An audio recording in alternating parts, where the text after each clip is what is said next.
Welcome to So Many Cooks in the Kitchen. This is our show on tofu. My name is David Katz. I'm a Food for Life instructor in Durham, North Carolina. And today we have well over a dozen instructors like myself all over the United States and in a few other countries like Brazil and Italy.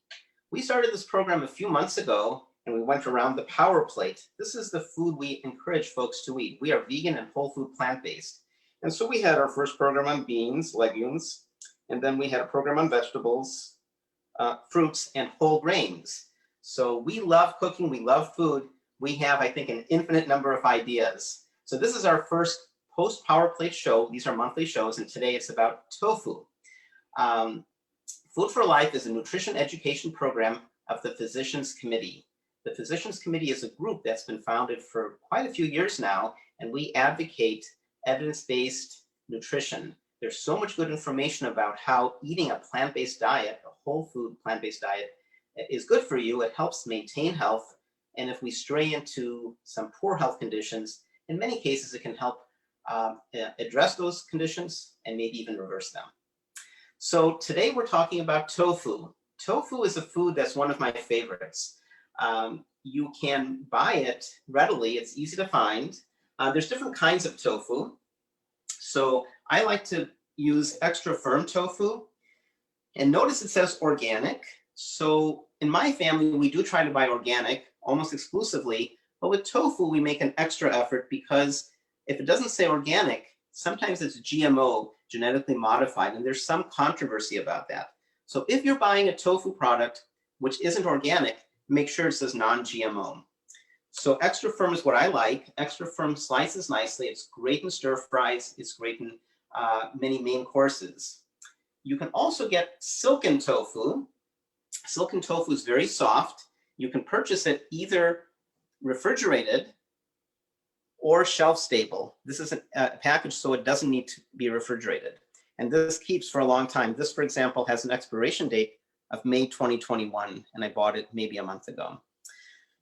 You can also get other kinds of tofu. You can get baked tofu, for example. Now, we recommend minimally processed food, and tofu is minimally processed. It's pretty easy to make tofu. You start with soybeans. Here's some soybeans. And you make soy milk. We make our own soy milk at home. So this is our soy milk maker right here. So we make our own soy milk. But you can also buy soy milk. For example, here, this is some purchased soy milk, and I'll talk more about soy milk in a moment. So if you want to make your own tofu, you start with soy milk, you boil it, then you add a coagulant. And one common one is Nigeri. It comes from sea salt. And then you turn the heat off and stir it a bit, and it will start to curdle. And then what you do is you pour it through some cheesecloth and put it in a form, and it forms tofu. The only problem with that is, well, tofu works really well, but the only problem is there's a small percentage of people, my wife who's filming, for example, so about, I think around 1% of people have problems digesting tofu. So my wife doesn't enjoy tofu, but other beans can make tofu. And later in the broadcast today, one of our cooks is going to show you a non-soy tofu.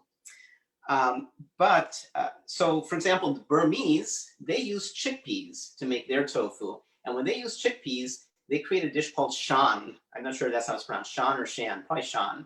So the Burmese tofu is chickpea based. I found in the market something that doesn't have any soy in it at all. It's called pumfu, and it's pumpkin seeds. And I've shied away from buying it. It looks tempting. It's a pretty green color. My daughter was asking, why is it green if it comes from pumpkins? It's the pumpkin seed, not the pumpkin. But the reason I haven't purchased it till last night, I bought it to share with you. It sounded promising because I could use it for my wife. But when I look at the fat content, it's 28 grams of fat per serving. And this block has 2 servings. That's a lot of fat. In Food for Life, we recommend 10% fat calories. And a good rule of thumb is anything on your plate shouldn't be more than basically 3 grams of fat. It's okay if you violate that occasionally, as long as your overall average is 10% fat calories. This is really high. So I bought it because I wanted to have it for the program, and I'll experiment with it. I'll make a dish. Hopefully my wife will like it, and I will be modest with how much of the tofu I use. But beyond the soy or maybe pumpkin tofus, you can also get hemp tofu. There are baked tofus. You can bake tofu on your own at home. It's pretty easy. And the nutrition is still pretty good. Although now once you start processing, you start adding sodium. And you want to watch your sodium intake. You can get some flavored tofus, which are basically baked with some flavor in it, like Caribbean tofu. I love this product, but I don't buy it that often. This is a curry nugget. And the problem with this is there's some oil in it. It's very tasty. The fat content is a little bit higher. This has 7 grams of fat per serving. So if you buy this for an occasional treat, just be careful not to eat too much of it. We will have a program down the road on tempeh. Tempeh is like tofu, spelled T-E-M-P-E-H. It's a staple in Indonesia. And you take tofu and then you add a mold and it binds it together and makes a tight cake. It's used a lot in Indonesia. So tempeh is a wonderful food. My wife enjoys it. It's funny, my daughter loves tofu, I love tofu. My wife and I love tempeh. My daughter doesn't like tempeh, so that's kind of interesting. So getting back to the milk, we also make yogurt, and I will post the link of how I make my yogurt. If you make soy yogurt, you want to use a pure soy milk. We make our own. It turns out for yogurt, the commercial one comes out better, and I'll leave that for another day because we'll probably have a program on yogurt. The first thing you do when you prepare tofu is you slice this open, you drain the water, and then if you're making a wet dish like I am, you're done. But if you're sauteing it, you want to press the tofu. And some of you might find a fancy device like this. This is a tofu press. And as you put this on the tofu, and you let the water drain. And then as it drains, you can move this plate further and further up to really squeeze it like a sponge. I don't use it that often. All you have to do is hand squeeze it, put it on a plate, maybe covered with a clean towel, and put another plate on top and some weight, maybe a couple cans. So that's a little bit about tofu. Today, I knew I wouldn't have much time because I wanted to talk about tofu in general. And I have to say that tofu is one of the few perfect foods. It has all the essential amino acids that you need. It comes from China. It was invented there about 2,000 years ago. Benjamin Franklin is credited with the first American to find out about tofu. He ate it in London. And the Seventh-day Adventists started talking about it at the beginning of the 20th century. It started becoming much more common in this country in the 1970s. There was a famous book called The Book of Tofu, and was associated with the hippie movement of peace and love and understanding. And so tofu started becoming more popular. It's nutrient dense. It has all essential amino acids. It varies depending on what you buy, but a typical serving, 100-gram serving, 3.5 ounces, will have about 8 grams of protein. It's a good source of manganese, calcium, and selenium, and it has protective phytochemicals. There's evidence that it can reduce the risk of heart disease and protect against some forms of cancer like breast cancer, prostate, and GI. So I'm almost out of time. Do you ever come home late and you haven't had dinner? I do. So here's my 1-minute prep time tofu. What I did is I took some tofu, and the recipes are all available. I chopped the tofu, I threw it in my pressure cooker, which you see back here. By the way, tofu does great in the air fryer also. So I chopped some tofu, put it in my pressure cooker, along with, I shredded some kale. I sliced some carrots. There's many kinds of carrots besides orange. Here's a purple carrot and a white carrot, off-white carrot. Put some bell peppers and put some Brussels sprouts. With Brussels sprouts, you want to cut the end off, take the outer leaves, and chop it in half. And all I did is I pressure cooked it, and asparagus is in here. I pressure cooked it. And by the way, you can use frozen vegetables. So I always have frozen vegetables around. You can use mushrooms, chopped greens, and broccoli florets. So if you don't have fresh, frozen is fine. And then I put it in the pressure cooker. You can cook it for 0 minutes. That means, hey, come up to pressure and then turn off, we're done. And you'll have firm carrots. Or you can cook it for 1 or 2 minutes. I'm gonna have my daughter, Anu, try this in a second. She just got braces, so she's eating really soft food. So Anu, I cooked this for 4 minutes. I cooked it even more, so you have lots of flexibility. What I'm going to do is, that's the dish. So I'm going to add a little bit of spice. I'm going to add some lemon pepper. I'm going to add a little bit of garlic powder. And I'm going to add some raw onion. If you put onion in when you cook, it loses much of its flavor. So I like to add raw onion at the end. And I mix it. And I'll put a little bit of reduced sodium soy sauce. I like to use a gourmet salt. We call it a finishing salt, like fleur de sel. This has some citrus in it, so I'm going to sprinkle just a little bit of the salt in. Suit yourself. You're avoiding sodium. You don't have to put salt in. And that's it. So Anu is a kid in the kitchen. Can you hold your bowl, please? So we have a program called So Many Kids in the Kitchen. They've done a few programs, 3 programs. You're on next week. You're going to go around the power plate with your friends. And what are you going to be making next week? Oatmeal. Are you excited about that? So tune in next Saturday at 12:30. So this is the dish. Give it a try. And while she's trying it, the last thing I wanted to say is that tofu, soy is available in many forms. This is edamame. You can get frozen or fresh edamame pods. We steam it. It tastes great. I'm going to come a little closer. You can also get shelled edamame. So there's many nice soy products. How is it? Great. Good. So it was delightful to kick off today's show. I'm really excited because my parents are immigrants from India, and growing up, my mom would make Palak Paneer, which is Spanish homemade cheese. Of course, we're vegan. I'm vegan. I wasn't vegan as a child, so now we don't eat Palak Paneer. But our next speaker today is my friend Tammy Robertson in Scottsdale, Arizona. And Tammy, I can't wait to see what you're going to do with tofu Palak Paneer. Take it away, Tammy. Hello, everybody, and greetings from the Valley of the Sun here in Scottsdale, Arizona. My name is Tammy Robertson. I'm a registered nurse, certified food for life instructor, and the president and founder of Cooking on the Veg, a plant-based cooking and nutrition business. And here today, as Dilip had mentioned, I am going to prepare for you one of our favorite family dishes. It's tofu Palak Paneer. And as Dilip had mentioned before, this is traditionally a Indian curried spinach dish. And it's very typically made with a white, soft, mild, bland cheese called paneer. And frequently it's made with some very heavy cream. But of course today we are making this recipe very healthy. So of course we're not going to be using dairy because of course unless if you are a baby cow, dairy is not good for you. So we're going to replace that and instead get our creaminess from soaked cashews. And instead of using the paneer or the soft cheese, we're going to be using organic tofu. In the interest of time, I have prepared some of this recipe ahead of time, and we'll get to that in a moment. But first, we're going to go ahead and we're going to start with our masala. And this is part of our sauce, and we're going to use a dry pan to saute our aromatics. So to begin with, we have some seeds here, and these are our whole cumin seeds. And these traditionally are used first because when we apply our aromatics, we kind of layer them.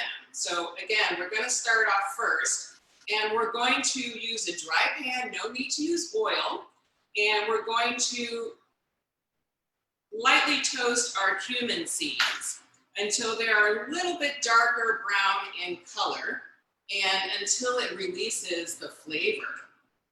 And that's really what we're looking for. And so while this is getting its toasting up a little bit, again, we're just using a dry pan and we're just waiting until it gets to be nice and flavorful and aromatic. And I wish that somebody would invent smell-o-vision because this smells delicious already. Okay, so our next ingredient, after our seeds are becoming aromatic, we add our onion. And we're going to saute this in the pan. Again, we don't need to use oil. I always have a little cup of water or something in case the pan gets too dry, but I'm going to go ahead and you can hear that sizzle in there. And we're going to put these together. Now I'm going to saute these until they are nice and translucent. Okay, and in the meantime, while that is cooking, I'm going to go ahead and prepare our spinach sauce. So this is one of the things that I did prepare ahead of time. And I took 8 to 10 ounces of spinach and I blanched them. So what that means is I got a pot of boiling water and I put all of the spinach in the boiling water for exactly 2 minutes until the spinach became vibrant and a beautiful emerald green color. I scooped it out using my spider claw here and immediately submerged it in a bath of ice cold water. So I had some ice cubes ready, the cold water ready, and what that does is it shocks the spinach, prevents it from cooking any further, and it helps it retain that emerald green vibrant color. Okay, so first of all, for our spinach sauce, and I'm going to be just checking our aromatics out here, keeping an eye out. We're going to put in some water into our blender. Now, if you have a Vitamix like I do, you can use your cashews and soak them for about a half an hour in boiled water. Take some boiled water, add it to the cashews, and let them sit for a half an hour. If you don't have a high-speed blender like a Vitamix, you can soak them overnight in cool water covered in the refrigerator. So we've got our cashews here, and that's going to be added. And of course, we're going to add our spinach. And all this is going to get blended up. We also have, for our sauce, we have tomatoes. I've got some beautiful heirloom tomatoes. It's great this time of year. The recipe calls for serrano peppers, but I just have jalapenos here in our market, so in go the jalapenos. We also have some roughly chopped ginger. Again, the blade will do most of the work, so just roughly chopped. And we also have some whole garlic, that's going in, and a little bit of salt to taste. All right, that's all going in. Now, what we're gonna do is we're gonna turn our Vitamix on, so it's gonna be a little bit noisy here for about 60 seconds. Okay, get the lid on, and here we go.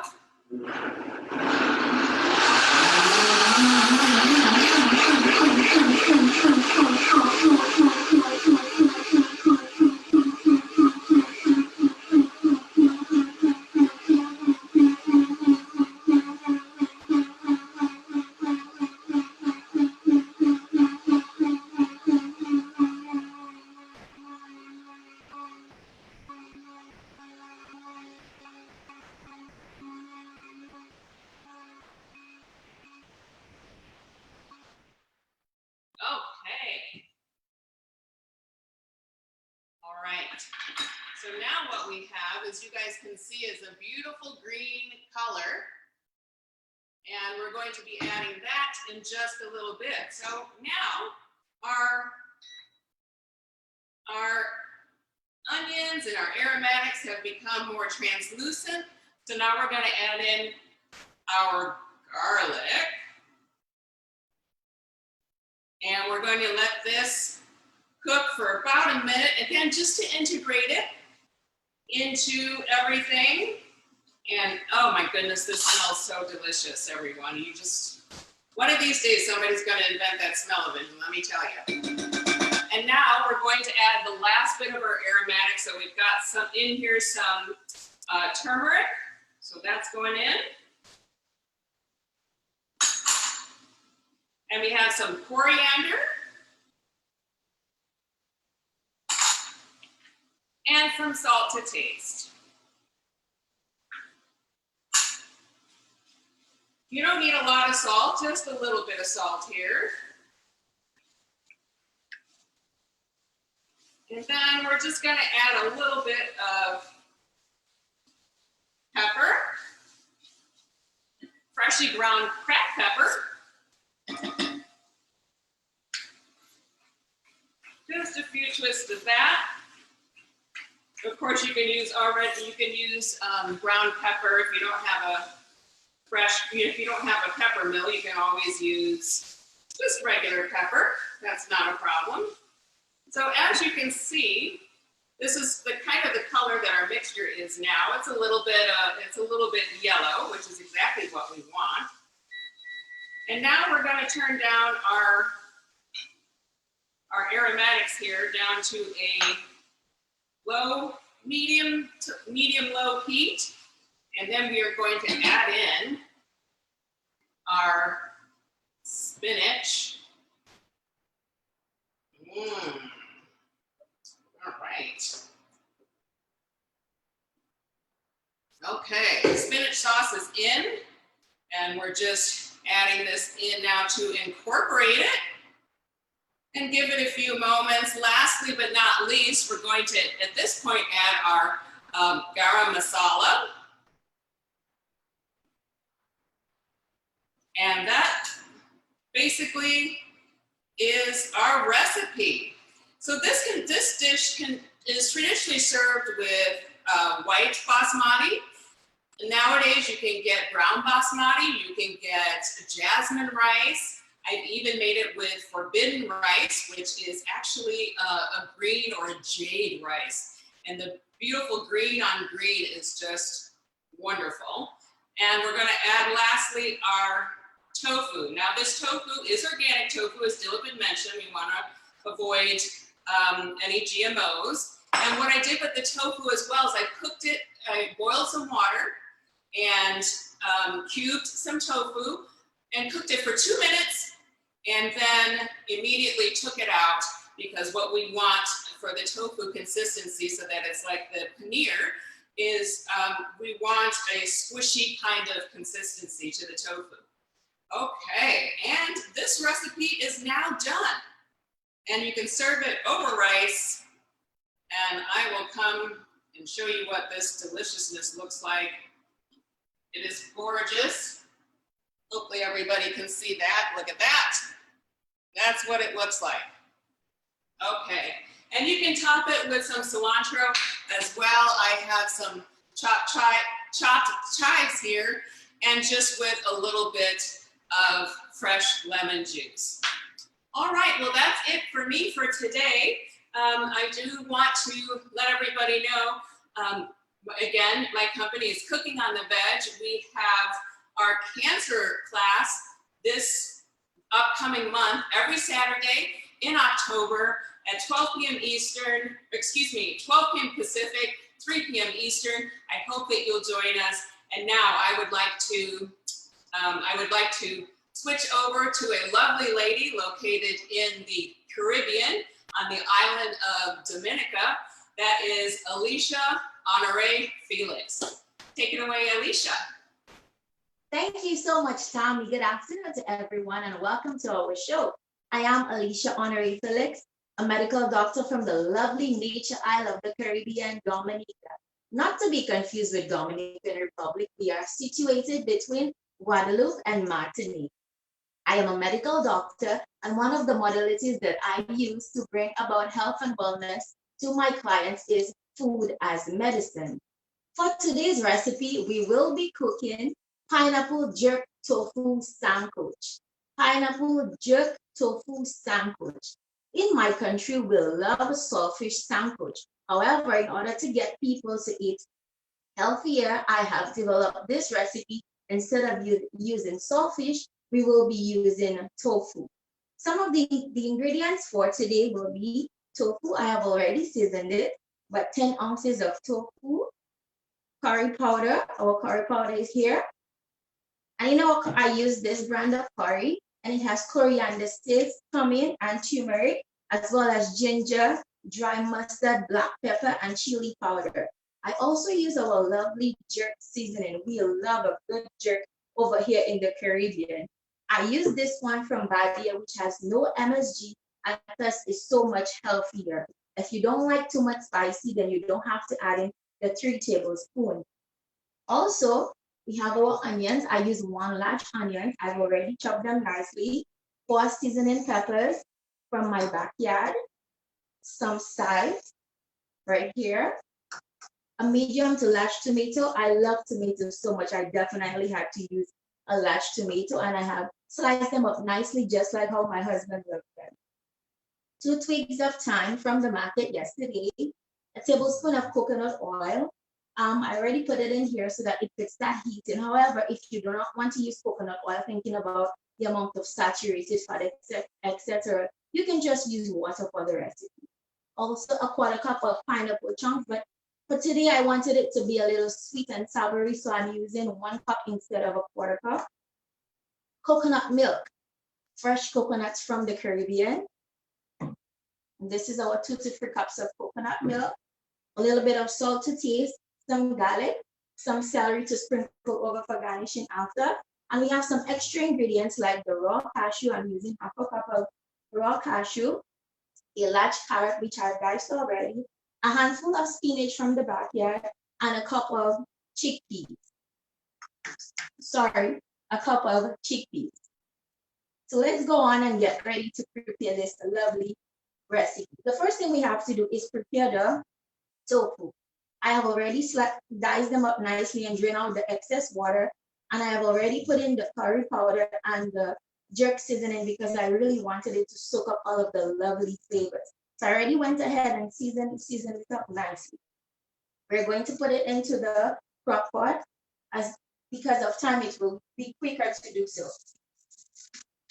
We're going to brown the tofu until all the sides are brown generously. So the oil is already heated up and I pressed it on saute for about 5 minutes. In the meantime, we're going to add in our onion,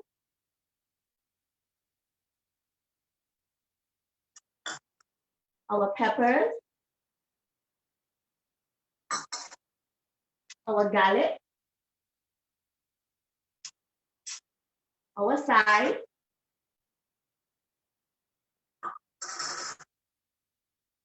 and our carrot. And we're going to saute these for about a minute.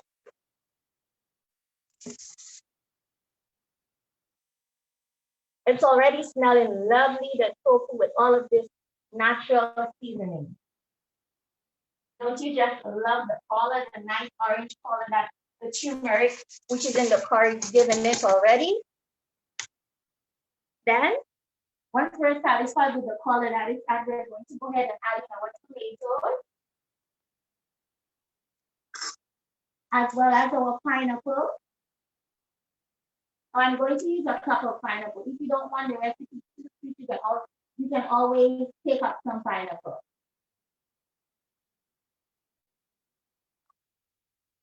And our lovely nuts, since I love a good crunch. And again, we're going to stir. Now look how lovely that is. Just by itself, maybe you can have this.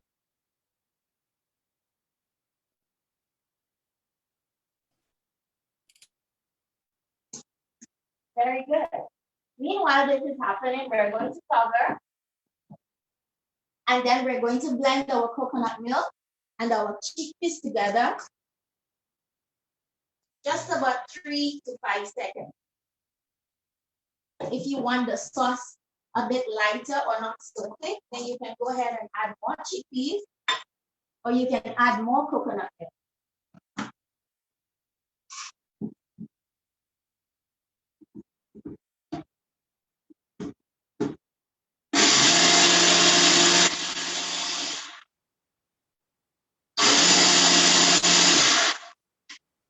Just about 5 seconds.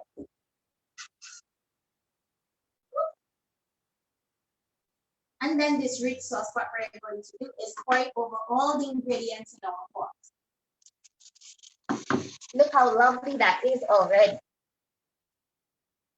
Smells awesome as well.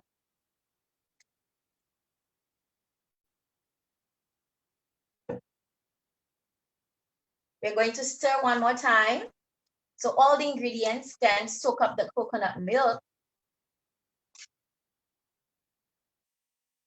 And if you want the sauce again to be thicker, you can let it stay over low heat for a longer time. If you want it lighter, then it doesn't have to stay over the heat for such a long time. Also, now we're going to put in our thyme, our 2 sprigs of thyme. We're going to put them in now, as well as our spinach leaves. so that they're not cooked too much. If you want any extra seasonings, you can always add them in based on how they're tasting.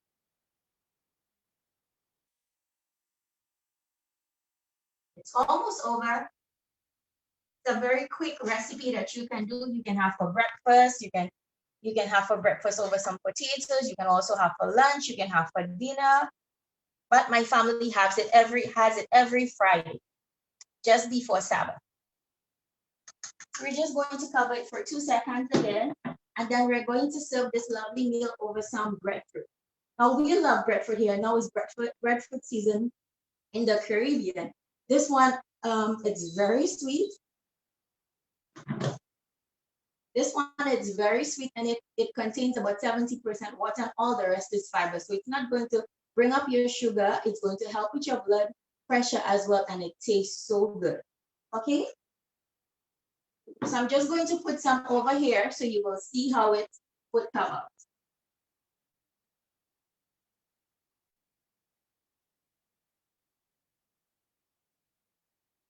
Now look how lovely that is. Pineapple jerk curry tofu. I bet you my family is definitely going to enjoy this today. So this is our final product, pineapple jerk curry tofu. Feel free to try it again at home with your family. Enjoy any Friday or any day. So right now I'm going to pass it over to my friend Jana Ohun, who is in Calambrana, Italy. Take it over, Jana. Thank you, Alicia. Thanks for the nice introduction. It's so nice to be here this evening again. Greetings from Italy. Tonight I have a very basic tofu dish that I learned in plant-based cooking school, and it's called Tofu Scramble. And just like the old orange juice advertisements we had when I was a young one, Tofu Scramble isn't just for breakfast anymore. We actually really love to eat it for lunch and other meals, and especially wrapped in a tortilla. I had to start it because we have not so much time to cook. I already started the onions and the peppers because in my family we like the peppers well cooked. But if you like your peppers not so cooked, you can add the crunchy and they'll be more vibrant. I'm at the stage where I get to add the tofu, and it's crumbled. As you can see, I just wanted to demonstrate to you, this is one of the ways that you can use tofu, and that's to crumble it. Especially for this tofu scramble, it gives the feeling of scrambled eggs. So this is not chopped or cut into large pieces. You just basically crumble it in your hand. So at this stage, I add the tofu, and the rest of the tofu I had already crumbled and added some tamari. It's one of the ingredients in this dish. So I add it to the onions and peppers that have already been cooking and give it a nice stir. I put the heat up a bit. And as this is cooking, you can see that there aren't too many ingredients. It's a very easy recipe to make. There's some greens, fresh greens today. At the market, local market, I was able to find what's called erbette, and it's in the same family as Swiss chard, but I don't know the equivalent name in English. Anyways, they're in the same family. And this dish is a good one to add spinach, Swiss chard, whatever your family likes. It's a good way to serve it to them. So I've added the tofu, turned the heat up a little bit so to cook everything together. And I think it's almost. So we cook it for about 3 minutes more. And this dish is full of nutrients. Dilip told you a little bit about what's in tofu. I was reading earlier that Cleveland Clinic recommends 8 minerals and vitamins for boosting your immune system. And tofu gives us half. We get the folate, the iron, the zinc, and the selenium from the tofu. And then when you add the peppers and the greens, you get all the rest. You get your vitamin E, you get your beta carotene, you get vitamin C. So at this stage, I add my turmeric, which also gives it a nice, it's a teaspoon of turmeric. It gives a nice color to the mix. Look at it, turning wonderful. And I add my chili flakes. You can also add pepper if you wish. And also, please arrange the flavor to your liking, because some like it hot, as they say. And then we add our nutritional yeast. Give it another stir. And oh, the smells. Tammy, you're right. Somebody has to invent the way to put smell through online communications. So basically this is ready now. It's cooked, and at this stage you can add your greens, and you don't want them to cook too much, but they stay nice and green in the mixture. And I have my green herbs. These are, today I was able to find parsley, but cilantro works really nicely as well. And here we go. Look at the colors. It's just so pretty. And golden green were the colors of my sorority in college. So go Pies. Every time I cook dishes with these colors, I remember my college days. And here we are, everybody. Tofu Scramble. We've already had dinner, so I'm not going to eat this evening, but it will still be good enough tomorrow. And contrary to many other shows on TV, I would like to say, do try this at home. It's really yummy. And before I say goodbye, I would like to introduce to you Cody Stubbe, who is in Omaha, Nebraska. Take it away, Cody. Arrivederci from Italy. See you next time. Hi, oh, thank you so much, John. I wish I could smell that. It looks delicious, though. Maybe someday we can actually get together in person and do some cooking, whether you come to Omaha or maybe I can come to Italy. I'd rather go to Italy, actually. So anyway, thank you for joining me. My name is Cody Stubbe, and I am in Omaha, Nebraska. And I am a registered nurse in Omaha, and I really enjoy teaching others about the power of plant-based nutrition. So today I'm going to show you my favorite tofu recipe, and let me tell you why it's my favorite. Okay, so if I've had a busy day at work and I come home and my husband's worked all day, my kids have been in school all day, we're exhausted and we're hungry, right? And so this is my favorite one because it's so healthy for you, and you can get it done within 20 minutes from the beginning to the end. And what's also great about this is that you can actually take from your fridge whatever vegetables you want to throw into this. So if you've had some meal prep done earlier in the week and you're like, oh, I need to use these carrots up, they're shredded, or whatever other chopped vegetables that you love, you can just pull those out. And the kids love to help me do that. They'll open the fridge and say, Mom, we got this and we got that. And I'm like, that sounds great, you know? So we will try our best to get a variety of different vegetables and different colors. I have my lovely nutrition rainbow here so you can see with each color of fruit or vegetable, you do get many different types of antioxidants, which will help you stay healthy. And so we always try our best to make a rainbow. And what's funny is when we're doing this, we're like, well, we have every color but blue. Well, do we have a blue vegetable? And I'm like, I don't know. I haven't seen one yet. So we're on the look for a blue vegetable. So if anybody has a blue veggie, you need to let me know what it is because we'd love to add it. One night, Ella wanted to throw in blueberries. And I'm like, I don't know if you want to do that. Let's just maybe save those for like part of your dessert afterwards. So anyway, so it's just a really fun thing to do. We're going to make Buddha bowls is what we just kind of call them. And so let's see, like I said, this is very quick. It's easy and it's a great way to use those veggies out of your refrigerator. Okay. And like I said, you use whatever you want. So you're going to use your air fryer. Now, if you have one of these, you got it as a gift and it's just sitting away somewhere, pull it out. You need to just read through those instructions quickly. Just be brave. I know sometimes it's hard when you're using a new appliance, but let me tell you, this one is a time saver and it's so good and I love it. And there's different brands out there. So just whatever brand works best for you. This is just one that I happen to have. And they're pretty easy to work. I'll show you how to do that here in just a second. But we're gonna get some tofu, and I got some organic tofu here.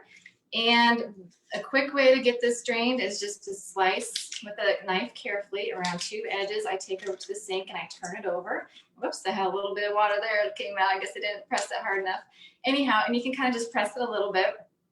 And what you do afterwards is I just pull open the top here.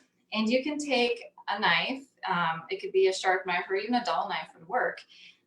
Or if you have one that doesn't have a pointy tip, that works well too. You don't want to cut your counter underneath or your fingertips. But what I do is I go through here and I just slice about, maybe like a 1/2 inch. And then the other direction as well, all the way down to the bottom. Like I said, be careful, don't poke your fingers. And then what I do is I just tip it over. Now this is a freshly washed kitchen towel. And then I just lay them down like so. Nothing's perfect in my house, like I've said before. So my pieces are not gonna be like, 1/2 inch perfectly cut.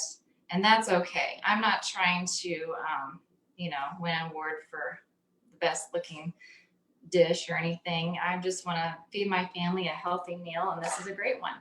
So what you can do here is take another freshly washed towel, and I'm just going to carefully place it on the top. I want to get them at least flat there.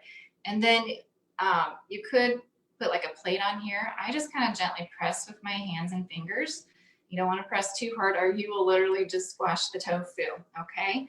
So I'm gonna let that set here for just a minute while I'm gonna whisk up my marinade. And this marinade is super simple. We love a lot of seasonings in my family. So if this is too much seasoning for you to start off with, maybe just try like half the amount that I have recommended in my recipe. So what we have here is about a 1/2 cup of, you can do low sodium soy sauce or tamari. And if you're gluten-free, just make sure you watch for the gluten-free versions of those. So I have just about a 1/2 cup here. I'm going to add in a 1/2 teaspoon of ground ginger. And then I got a teaspoon of powdered garlic, a teaspoon of powdered onion. Now I just use a fork. You can use a whisk if you want, but I find a fork works really well. And you're just gonna stir it up, whisk it up here. That smells awesome. Those are some of my favorite flavors. If you want a little smoky flavor, you could add just maybe like a teaspoon of liquid smoke into this, and that's also really good. There's a lot of different ways you can do this. Okay, so now that that's a little bit drier, and you can keep it longer, but this works just fine. So, and I just go through and literally just kind of slice through to make them more cubes. Open up my tray here. Now I had made a batch earlier, so there's a little bit of the remaining stuff from the previous batch. So I literally just put it in here. I can take my fork out. I just use like a slotted spoon, and I'm just kind of coating the tofu. And it doesn't need to sit in here for an extended amount of time. Basically, I just coat it. I try and stir the bottom good because sometimes those seasonings will settle at the bottom, so I kind of just try and stir it up. Okay, so this is the part you just kind of drain it off, and then I just lay it inside. Be quiet. Okay. There we go. Again. Doesn't really take too long. The kids like to do this. Of course, if you have your kids working with any kind of knives, a butter knife would cut this really nicely, so you wouldn't have to worry about the kids cutting themselves. or you can get those little cutting gloves, and those work really nicely. I have a pair for each of my daughters. Now I have to watch Nora, because when I do this around Nora, she likes to steal my tofu before I get it seasoned. She just takes it and just starts eating chunks of it, and I have to stop her because I'm like, you know, we want to save some for supper for everybody. And I usually do about 2 batches of this when I'm cooking for my family of 5, because we love it so much, and we rarely have any leftovers. But if you do, it just goes in the refrigerator really nicely in a nice little Tupperware container. And then you can take it out and you can pop it in the microwave, or you can even put it back in the air fryer for just a few minutes to get it warmed back up again. So it works really nicely. And it looks like I'm kind of making a mess here today, doesn't it? My daughters would be so proud. All right. Oh, missed that one. So see how quick it is just to do that? I may have a little bit of marinade left over. And if that happens, no big deal. Maybe next time, maybe I'll just use a little bit less of that, or I can make a sauce out of the leftover marinade. All right. And when you're putting this in there, just try and make sure that it's kind of evenly spread around inside of the base of your air fryer. Okay.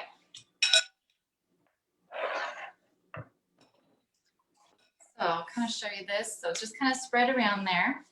What I do, and it's plugged in, just do your settings here. Okay, so time, I usually do this about 15 minutes.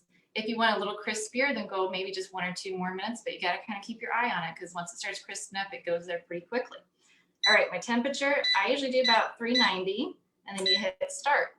Okay, and that's all there is to it. So at 15 minutes, this is going to stop. But the trick here is to keep it from sticking. About every 5 minutes, you just pull it out and you shake it around a little bit, okay? And that just kind of shakes the tofu from sticking to the bottom so much, or each other. And that works really good. And sometimes you really kind of have to shake it and just be careful that the pieces don't come flying out at you. All right, so that's going to cook. Now the rest of the Buddha bowl, like I said, just whatever vegetables you love. We love kale. Kale is a superfood. So I have some here. It's been washed up, ripped up in little bite-sized pieces. And I like to have like a grain, or another good one is quinoa. We always cook up a batch of quinoa every Sunday, and we use it for breakfast and for other meals. We do it for sweet or savory. So I'm going to put some in here. This is not seasoned, but you could totally season this if you wanted to. And I'm excited. We're going to have Buddha bowls for supper tonight. I know the girls are looking forward to that. All right, so you just put however much on there you want. All right, some other things, because I like to get the rainbow, like I told you guys, right? So we have green, which is on there, of course. Now we got carrots. A lot of times I'll shred the carrots, so they're just a little bit easier to eat. If they're bigger like this, you may want to roast them or cook them up somehow. Or you can have them raw if you want to be, you know, have a raw vegan Buddha bowl. That is totally fine. So just put your carrots in there. All right, we got some red pepper. We love the red. And then our purple cabbage. We call it, it's red cabbage, but we call it purple cabbage. All right, and then we can do some avocado as well. That looks beautiful. All right. So I had roasted, air fried some tofu here just a little bit ago. So this is what it looks like when it's done. And like I said, you can have it as just as soft or just as firm, and it gets kind of crispy on the outside, and it is just delicious, like I said. So I'm just going to sprinkle a little bit on here. So we eat a lot of this. It's so good. All right, so this is the Buddha bowl. That's what we call it. And one thing that we love to make is it's a peanut butter sauce that we put on this, and my girls love to make it. That is like their #1 thing they love to do together. And so I'm going to have Ava and Ella later today make a little video of how we make this sauce to put on our Buddha bowls, and I'll have that posted on my Holistic Dish Facebook page. So if you like that recipe, please come over there later, probably this evening, and check that out. And let's see, I am doing, I don't know if you guys know this, but you know, PCRM is doing this amazing Let's Beat Breast Cancer campaign. And I am excited because I'm going to be one of their partners for this. And so I'm going to have 2 cooking classes in October. So if you're in the Omaha, Lincoln area of Nebraska and are interested in taking one of my Food for Life classes, I would love to have you. You just go to my holistic dish, and I have the events posted there, or you can go on to pcrm.org and look up Let's Beat Breast Cancer, and you should see the list of Food for Life instructors that are doing this wonderful campaign. So anyway, thank you very much for watching me today. And now I'm going to pass it over to my good friend Debbie in Florida. Thank you so much, Cody. That Buddha bowl looks fabulous. And I guess I need to get one of those air fryers because I don't have one quite yet. So folks, today we're going to be stuffing shells, and we're also going to be making deviled eggs. And I put those air quotes over the eggs. And we're going to start with the eggs. And we started, of course, with tofu. And we have Publix down here. So I like to use all of their Green Wise or all of their organic products.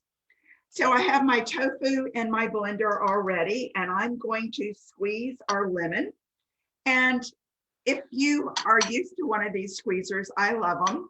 But sometimes your lemon isn't quite shaped right. So you just cut that end off, and it makes it nice and flat, and it makes it much easier to squeeze your lemon. And of course, once you cut into that lemon, you start to smell the aroma of fresh lemon, and it is absolutely awesome. So we have our lemon squeeze. That was nice and quick. And then the next thing we are going to be doing is adding our garbanzo beans or chickpeas. So we're adding those. So we have just a few recipes, or excuse me, a few ingredients here. We have sweet pickle, and that is very typical in the South for deviled eggs. I'm not sure about up north, but in the South, we love our sweet relish. I'm also putting some mustard in here, our Dijon mustard. And once again, I believe I'm using the Publix variety there. I have some seasoning, and the seasoning includes turmeric. It has cumin and also curry powder. So it's going to give it that nice yellow glow. And then the next thing I have is our nutritional yeast. So I have all of those, and I am going to blend this real fast.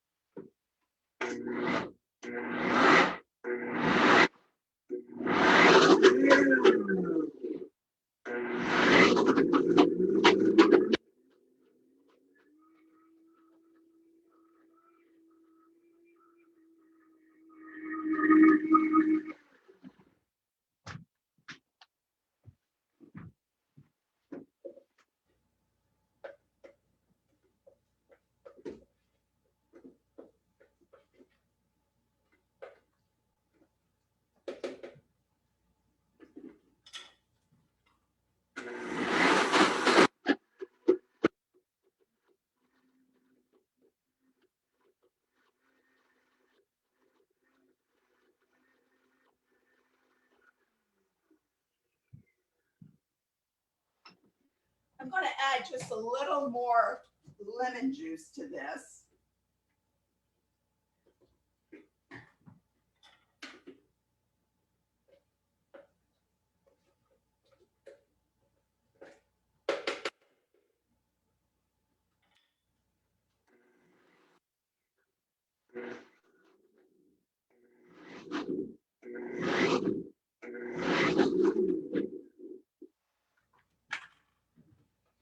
Okay, so the next thing I'm going to do is stuff our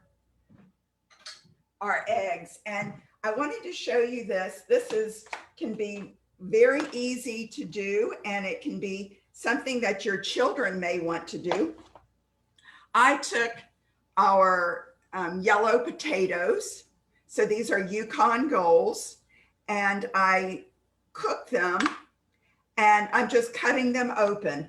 And I'm using a melon cutter or a melon scoop, and I'm just going to scoop out the inside here.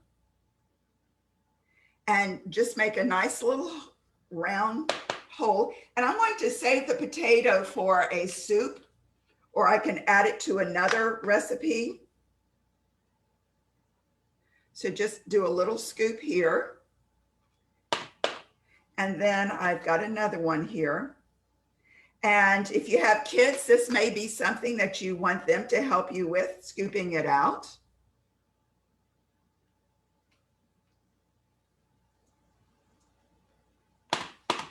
Then I'm using my scooper, and I'm just going to fill that cavity. And I'm going to put it on the plate here.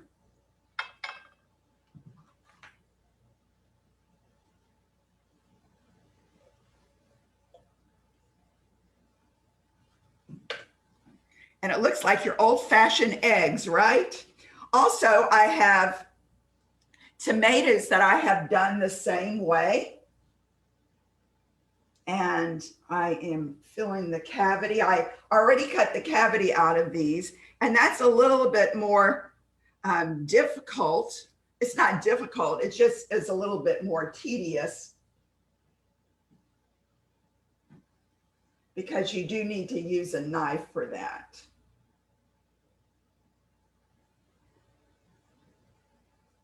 Okay, and I like to top these with a little paprika.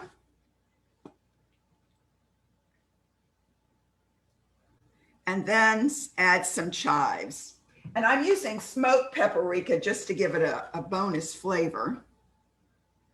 And put my chives there. And I already did a tray of them already, and I'm going to add these to the mix. And look how beautiful that is. And my husband used to love deviled eggs, so he really, really appreciates these. So there they are. Get a close up there. And now we are going to move to stuffed shells. And this is something that I really love.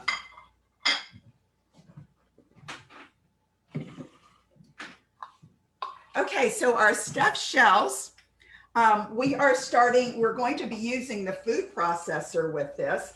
And I already have our tofu, our extra firm tofu in the food processor already.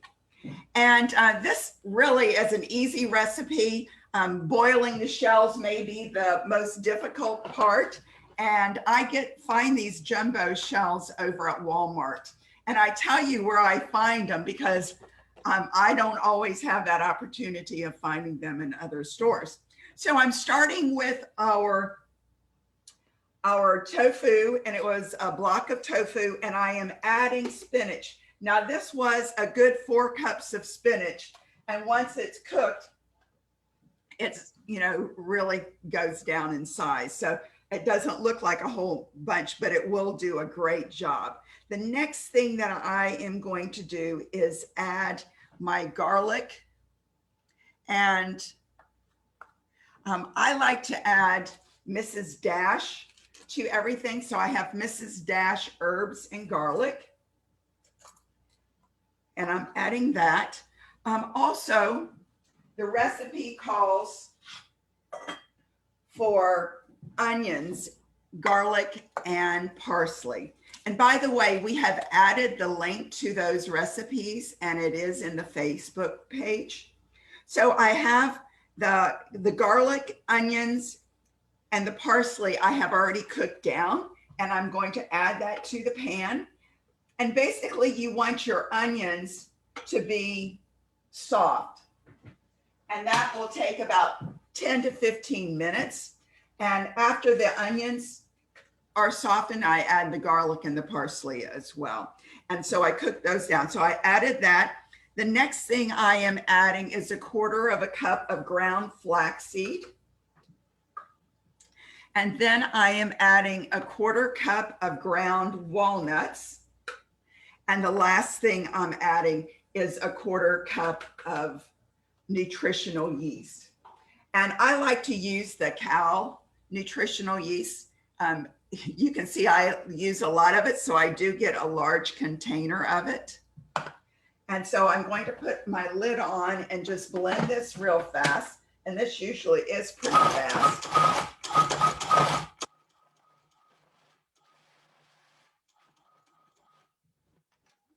Okay, so the next thing we're going to do is stuff the shells.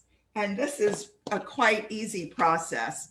But I already have the pasta, and it is cooked already.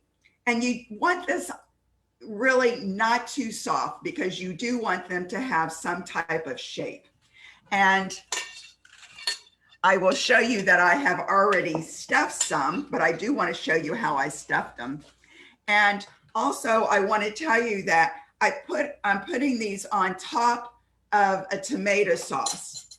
Now, a tomato sauce that we like is Newman's Own, and it is, that needs to be focused.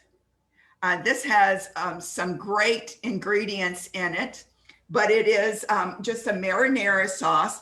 And putting that on the bottom, I also added some portobello mushrooms in there. So that is on the bottom as well.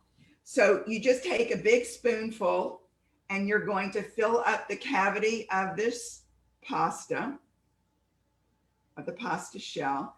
And I like to have them kind of overflowing. So you just put that in there.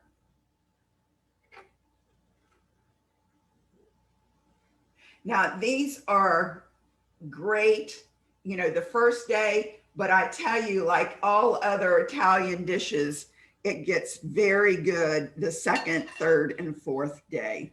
So I'm encouraging you to make a lot and enjoy them several days during the week.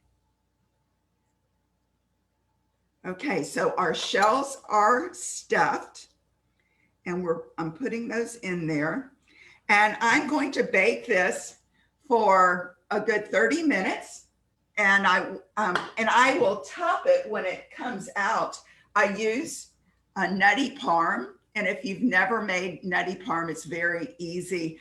I take 1/2 cup of walnuts, 1/2 cup of nutritional yeast, a teaspoon of garlic, and a teaspoon of onion powder. So garlic powder and onion powder. I blend it, and it comes out tasting just like Parmesan cheese. Now, if you like a saltier Parmesan cheese, you can add 1/4 teaspoon of salt to that, but I prefer it not. And then I just want to show you what these beautiful shells look like when they come out of the oven. So I've already baked these. I have the Nutty Parm on top, and this will be super great tonight for dinner. So I thank y'all for joining me. My class starting October 5th is going to be Your Body in Balance. And it's going to talk about hormones and what our hormones do when they are out of balance, what they do to our internal self. So I'd love for you to join me. It is going to be a noontime class. So I hope that you would be available. And now I want to send you over to my friend, Susanna, who is in Evansville, Indiana. Take it away, Susanna. Thanks. I'm Susanna Dickman from Evansville, Indiana, and today I'm going to make you an eggless tofu egg salad. And this is one of my family's favorite recipes because it's easy to make. It's nice to take for lunch now that we're working and children are in school, and it's just very versatile. So the first thing that I'm going to do is make my dressing. Now this dressing is a cashew based. it's going to be a mayo. And it's always a good idea, even if you have a Vitamix, to soak your cashews because it will make a smoother consistency. So I soaked my cashews for about 5 hours today. You can soak them up to overnight. Once you are done soaking, just rinse them and pour them in. I have Dijon mustard for a little bit of added flavor. Little bit of lemon juice and distilled white vinegar. And then I have some spices. I have nutritional yeast, which you've heard of nutritional yeast being used in a lot of recipes today. And nutritional yeast is a deactivated yeast. It's not like brewer's yeast or baking yeast, but it helps give that cheesy flavor. So a lot of plant-based cooks use nutritional yeast, and it really can be found anywhere. I recommend you get the non-fortified kind, but it's a great addition to your recipes to give it kind of a cheesy kick. I have some black pepper, some turmeric, and some black salt, which you can see black salt is actually not black at all, but it's pink. And black salt is an Indian product that I was able to find here in Evansville at my local Asian store.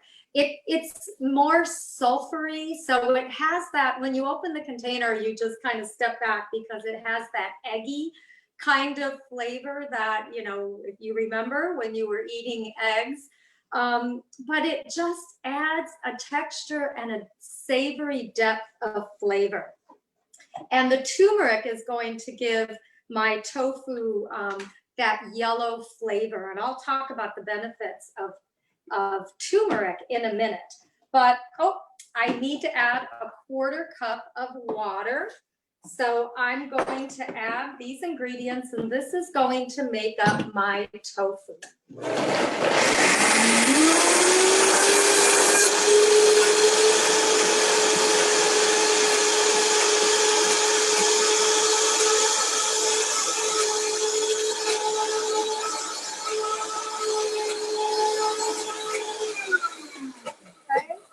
It's still a little bit chunky, so I'm going to add just a little bit more water and let it process some more because we want it to have that smooth kind of mayo consistency.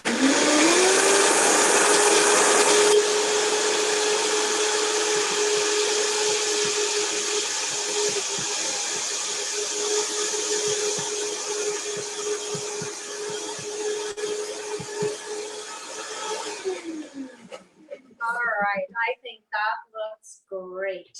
Now,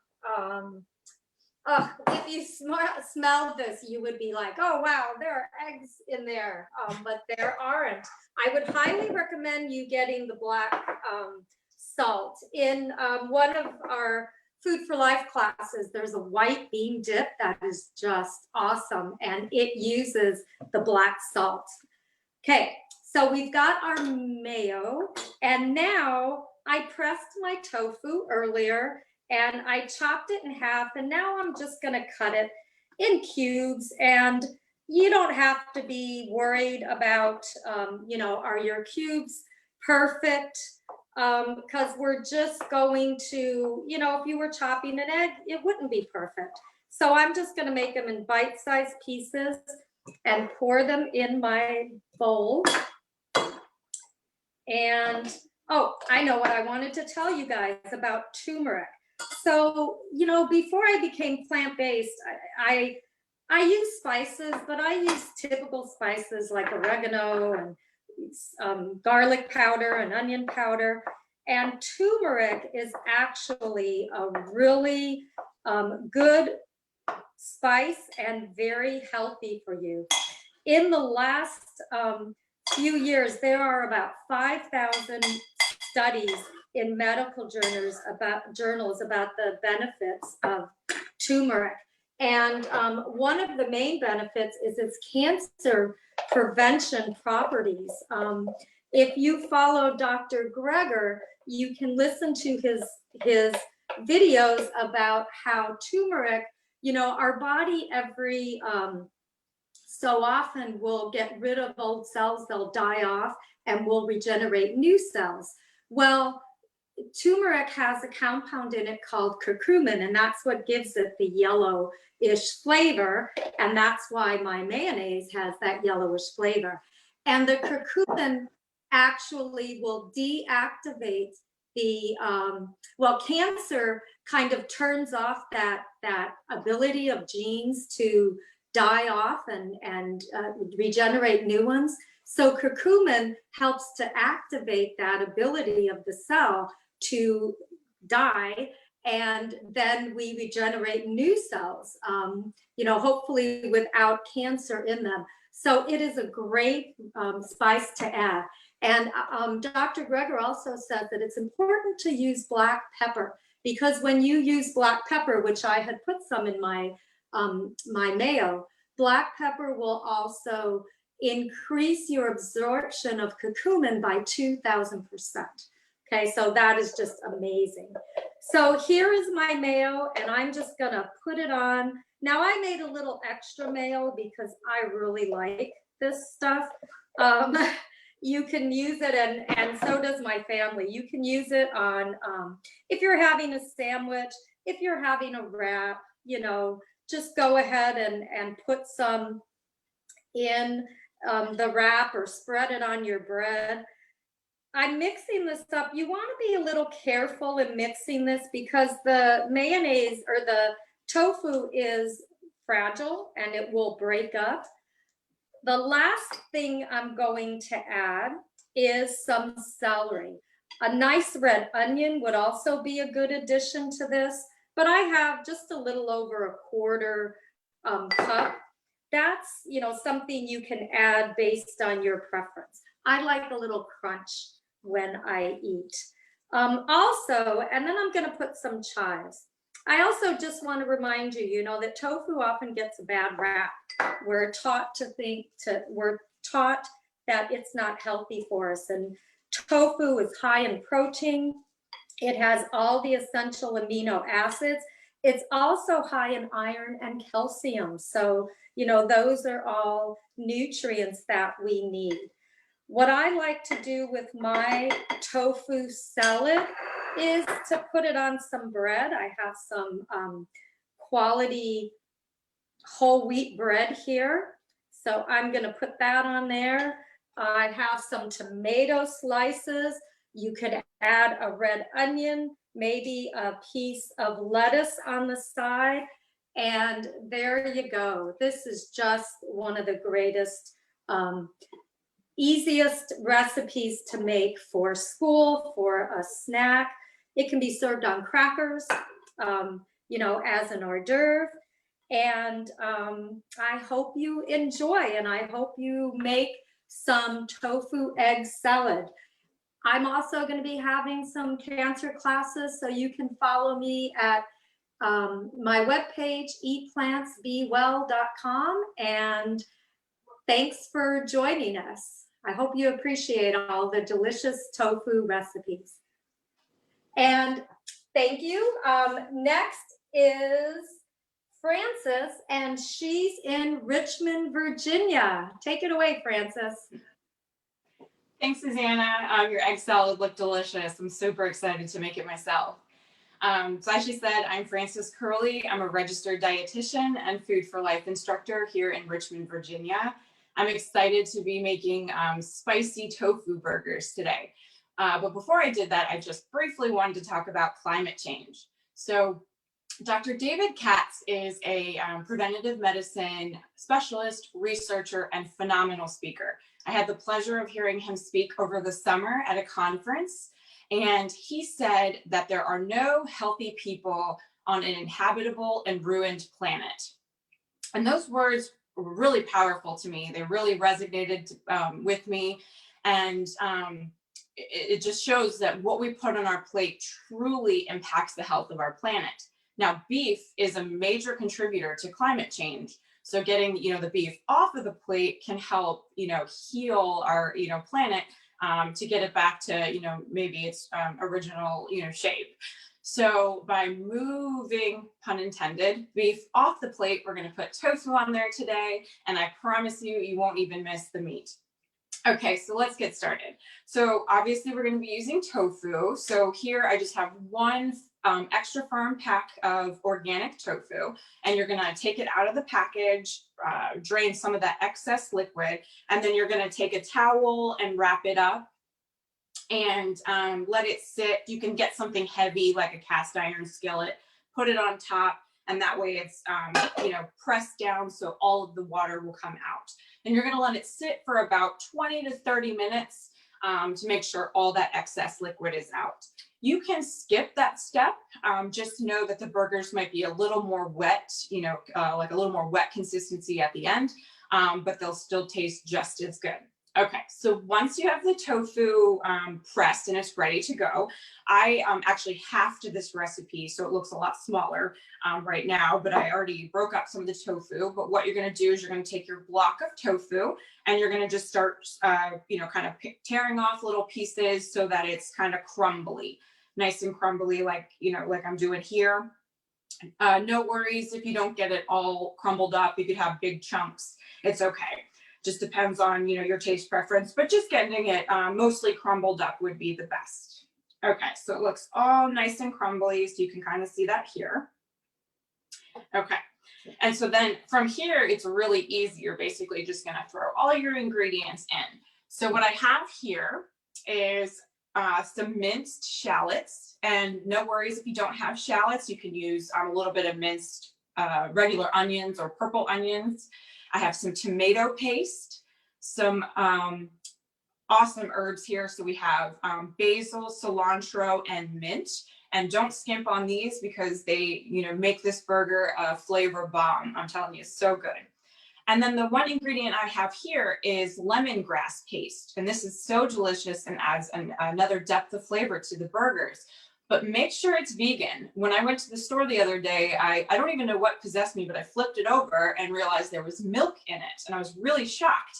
So I went to Whole Foods and found this Macala, and it has 5 ingredients, no oil, very simple, and an awesome addition to these burgers. So other lemongrass paste might have fish sauce or milk, so just make sure it's vegan. Okay, so now I'm just gonna take these ingredients and pop them in. Okay. And then next I have, my sister actually just made sriracha. So I'm gonna be adding a little bit of sriracha here, and depending on your spice preference, sriracha can be very spicy. So if you don't like a lot of spice, you can add a little bit less. Here I have about 1 to 2 tablespoons. And if you're someone that just really likes the heat, feel free to add more. Okay. And finally, I have some salt and then all-purpose flour. You can always use your flour of choice, or a gluten-free flour if you are if you have any trouble with like celiac disease or gluten intolerance. Okay, so now those are all of our ingredients. So we're just gonna mix everything in. Some of the paste can be a little bit harder to mix in, so just make sure you kind of smush it around to make sure all the ingredients are incorporated. Now, while you're mixing up your ingredients, you can get your pan heated, and so that will go medium to medium high, and preheat your oven to about 350 degrees Fahrenheit. Now, the cooking it on the stove is completely optional. If you end up not using or cooking it on the stovetop first, then you can just cook them a little bit longer in the oven. Okay, so I'm just making sure this is nice and mixed up. It smells so good. The herbs and that lemongrass paste, I'm telling you, it's really yummy. I also meant to say that if you can't find lemongrass paste, or the one that doesn't have any milk or fish sauce, then you can use lemon zest. So you can use about a tablespoon or a half tablespoon of lemon zest. You can even squeeze some lemon in there as well. And that, lemons are easy to find, so that'll be a nice ingredient just in case you can't find it. Okay, so because I halved this recipe, it only makes, this is only gonna make about 2 burgers, but if you did the full recipe, it makes 4. And then you could always make them smaller and make them into little sliders. So basically you'll just form them into a little ball. We have this right here, and you'll have a cookie sheet ready to go. So now I'm just gonna place them on here for a second just to get them ready. And you can let them sit for about 5 minutes or so before you put them in your pan. Okay, so now once they're shaped into burgers, your pan will be heated. You can either, if you have a nice non-stick pan, you don't need anything at all, or if you do have, if you need to add a little bit of cooking spray, that would be fine too. So what you're gonna do is you're gonna take your burgers and place them into the pan and cook them, for a few minutes per side, just so they get nice and browned. And then once you're done here, you're gonna pop them on your, baking sheet. You can do a grease baking sheet with some parchment paper. I have one of those reusable mats, silicone mats, and then you can take some roasted red, these are just red peppers that I cut up, and these will cook in the oven with the burgers. Okay, so once this is ready, you're gonna pop them in the oven and cook for about 20 to 30 minutes, depending on if you cook them on the stovetop, and they'll be firm to touch when it's finished. Okay, so then I already have this prepared. So I have the tofu burgers. You can see they're nice and browned on top, nice beautiful color from the sauces and the sriracha paste. And so here I would serve it with a little bit of cucumber on the bottom, and you get bonus points if you end up doing like a quick pickle. You can pickle the carrots, the cucumbers. You can do some onions as well. And so I'm just gonna put my burger with a little bit of carrots, and you can do some low-fat vegan mayonnaise on here, some extra sriracha, and then those peppers that I cooked on the pan, you can just add a little bit extra here. And this, I tell you, me and my husband ate this last week, and it's so good. Like, I'm telling you, you won't miss the meat. So it's a nice, delicious burger. It'll satisfy. It's nice and meaty and delicious. So I hope you enjoyed my segment today, and I hope you do try this one evening. So next up, we have Ella Rodriguez, and she is going to be making tofu bacon. Hello, everybody. Thank you, Carolyn. My name is Ella Rodriguez, and I'm coming to you from Providence, Rhode Island. And I really want to share with you today my family's favorite way of cooking tofu. So we are making something that we call tofu bacon, because it kind of resembles that kind of taste.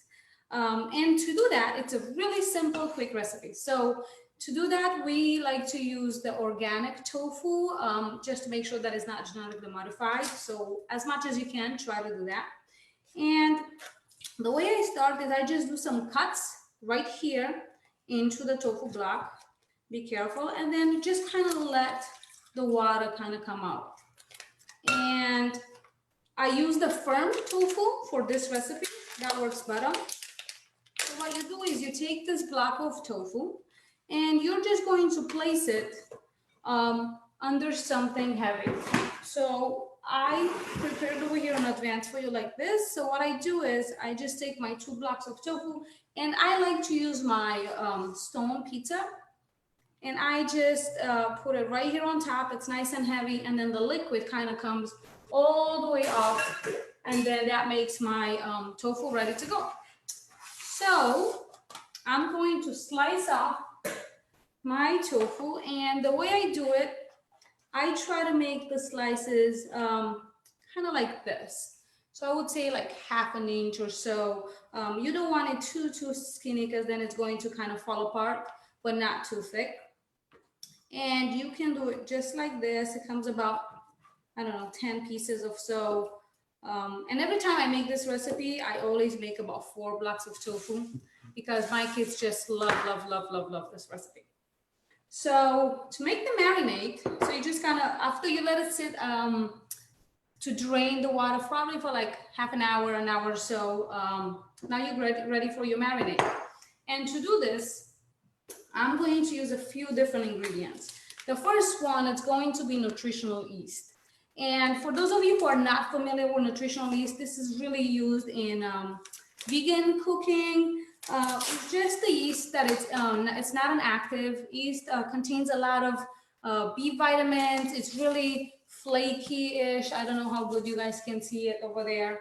And it really gives the recipes a hint, a cheesy kind of taste. So for this recipe, I'm going to use 3 tablespoons of nutritional yeast to give it kind of like a base, a coating for this. Then I'm going to use pure maple syrup, and we're going to go with 6 tablespoons of that for the 2 blocks of tofu that we have. And next, I'm going to use liquid aminos. Liquid aminos is a product that I like to use instead of soy sauce.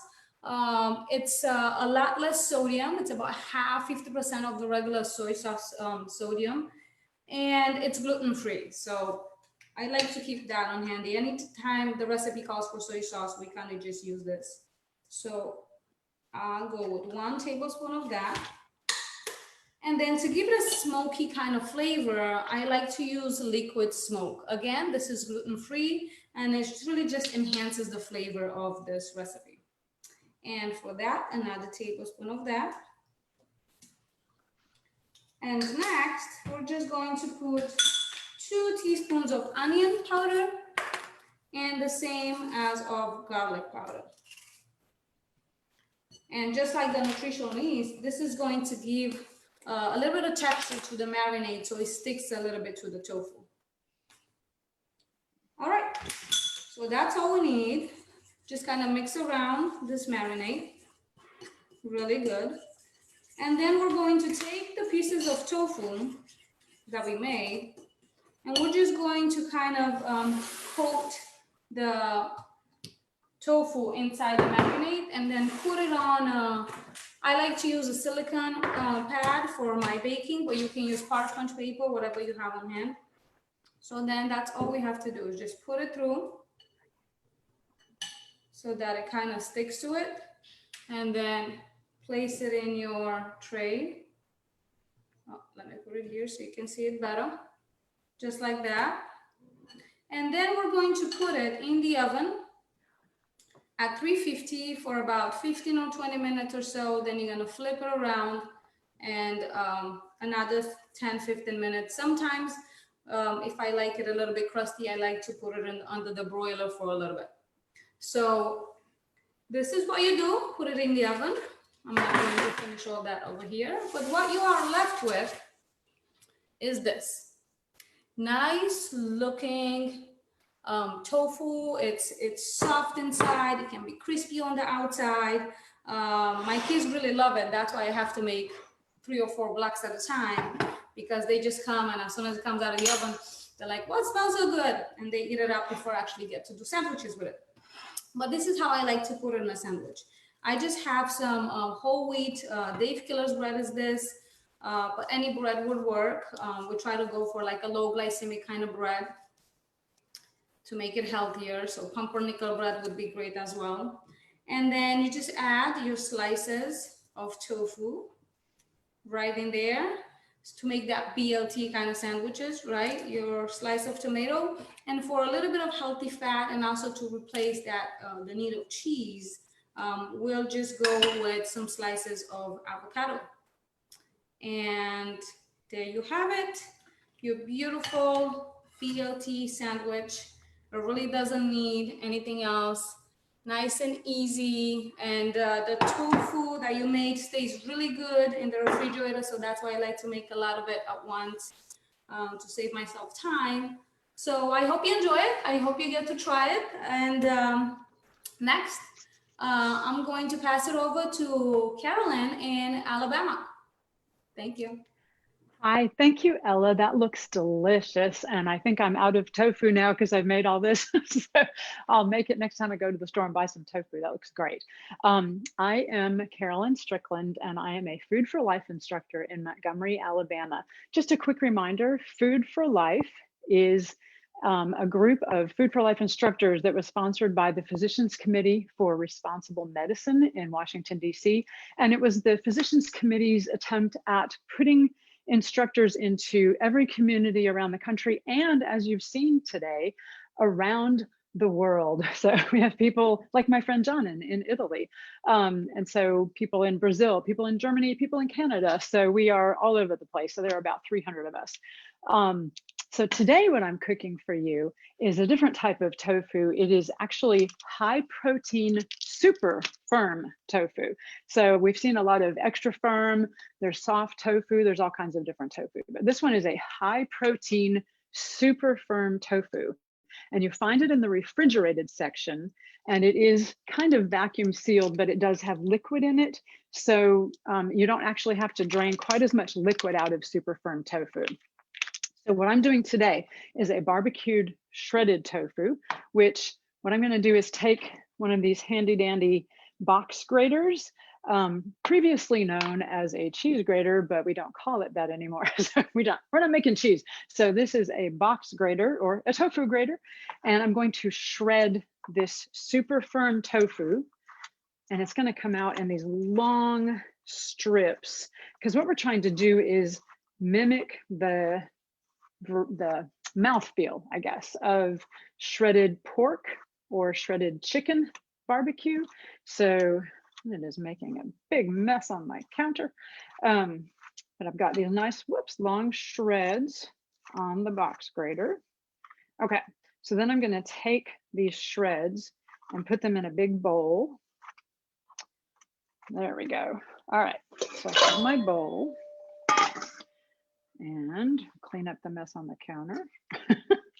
And then add this whole cutting board worth of shredded tofu into a bowl. And I'll show you the shreds here. So we have nice long shreds of tofu.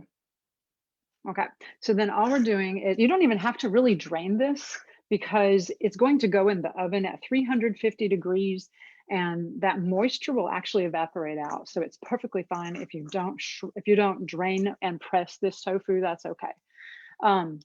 Okay, so what we're adding to it is either a tablespoon of aquafaba, and remember, aquafaba is the liquid that comes from cooked beans, usually chickpeas, because that tends to bind things together a little better, or you could use a tablespoon of vegetable broth. So we're just drizzling that over, just moistening it more, which is why I said you don't have to drain this, because we're actually moistening it a little more, which is going to help hold the seasonings that we put onto the tofu. Okay, so we have that, and then we have a tablespoon of either low sodium soy sauce, which I have low sodium soy sauce, or liquid aminos, or you could use coconut aminos, and that's fine too, just to give it a little bit of that kind of salty flavor is what we're going for. And then we have 2 teaspoons of either chili powder or chipotle powder, depending on how spicy you like your barbecue. And we also have a half a teaspoon of smoked paprika for that nice smoky flavor, and a half a teaspoon of garlic powder. So I'm just going to add all of that onto my shredded tofu. And then we'll mix that around just a little bit and get it nice and coated. You just want all of the pieces of tofu to have some of the seasoning on it. And then you're going to put it on a big baking sheet covered with either a silicone mat or some parchment paper. So, okay, so I'm going to show you this. As you can see, it is nice and coated with all of those delicious seasonings. And depending on how spicy you like it, you can add more chipotle powder. You know, it's up to you. You could add less, that's fine too. And then once you put it in the oven, 350 degrees, it's going to come out kind of dry, actually. And that's fine, because what we're gonna do, so they're crumbly and a little bit dry. So we're gonna take it and put it in a bowl. And I am going to add barbecue sauce to it, because remember, this is for barbecue sandwiches. So, and I'm in Montgomery, Alabama, so we're all about a barbecue sandwich down here. Mine's a little different than the traditional Alabama barbecue. So No pigs were harmed in the process. Okay, so I'm going to use 1/4 cup of barbecue sauce mixed with 1/4 cup of water. And the kind of barbecue sauce I'm using, you can use homemade barbecue sauce, that's fine. I actually really like this Southern brand called Stubbs Original because it's actually lower in sugar than any others that I've seen. So you've mixed 1/4 cup of barbecue sauce, 1/4 cup of water, and that is going to soak in to that tofu because it's gotten a little bit dry in the oven, but no worries because that watered down barbecue sauce is then going to soak right back in to the shredded tofu. And it's perfect for sandwiches. So what I like to do is put it on a whole wheat, one of those thin buns, you know, that are lower in calories, whole grain thin bun that has like maybe 100 calories in it, and then add some homemade coleslaw on top and some pickles. Absolutely delicious. So, and then this, I'm gonna make one other quick thing for you. This was kind of a game changer for me. Okay, this is a sliced turkey breast that I have actually fooled people with. When I've let them taste it, I have vegan friends who've tasted it and were a little hesitant to try it because it looks like turkey, has a mouthfeel of turkey. It's a little scary, honestly. So I'm again using this super firm tofu. Now, for the shredded tofu barbecue that I just did, you could use extra firm and not super firm. But for this deli sliced turkey breast, I highly recommend that you use the high protein super firm. It's not going to come out quite the same if you try and make it with any other type of tofu. So this high protein, super firm, high protein, and they're not kidding, it's got 14 grams in a serving compared to about 8 or 9 in extra firm. So it's a lot more protein, which we all know we get plenty of protein on a plant-based diet. Yes, we do. So I am a fitness instructor. Believe me, I know I get plenty of protein. Okay. So what I'm going to do is just take this super firm, I'm not even draining it or pressing it out, and then crumbling it into a food processor. And then I'm just going to whirl it up a little bit.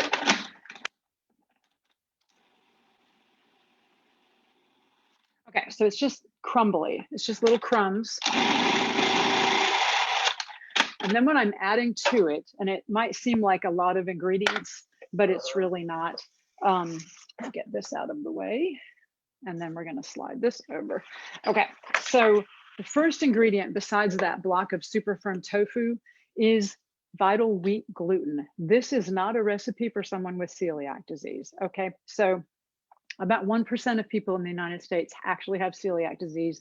Another 1% or so have some gluten intolerance, but that leaves about 98% of us who can eat gluten without any side effects. And when you switch to a gluten-free diet, even if you don't need to, you're actually removing whole grains from your diet. So we're taking the gluten, which is actually a kind of protein found in wheat, barley, and rye. And we're going to add just a cup of that. Okay, food processor looks really full when you do this. And then a 1/2 cup of water. We're going to start with a 1/2 cup of water, but if you find that you need more when you're whirling it up, it seems too dry, you could add a few tablespoons more. And then 1 tablespoon of tamari or liquid aminos. You could use coconut aminos, you could use regular liquid aminos, low sodium soy sauce, that's fine.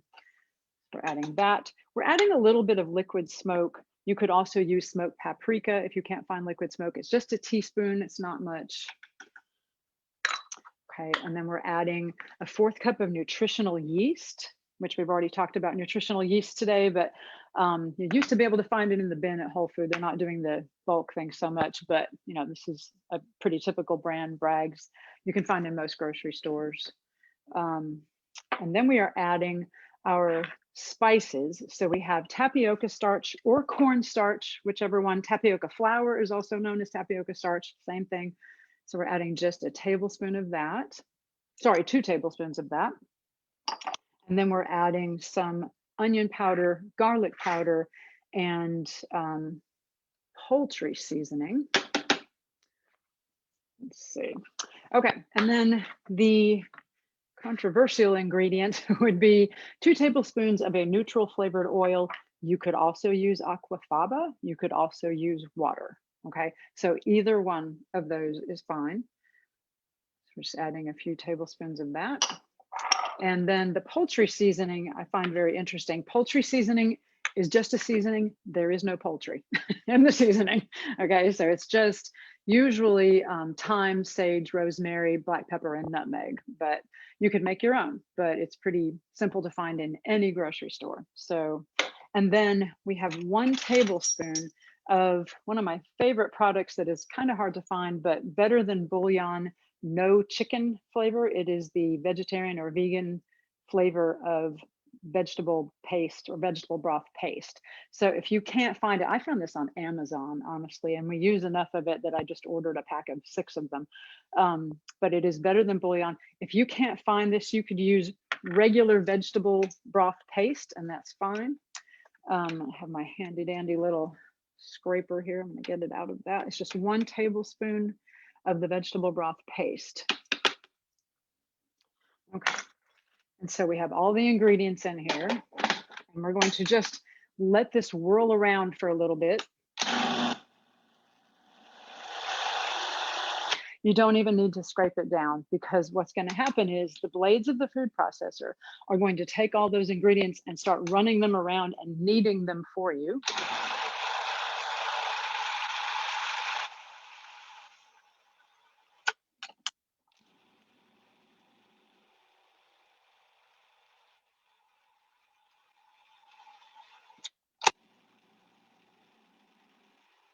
All right, it's starting to form into a big ball in here.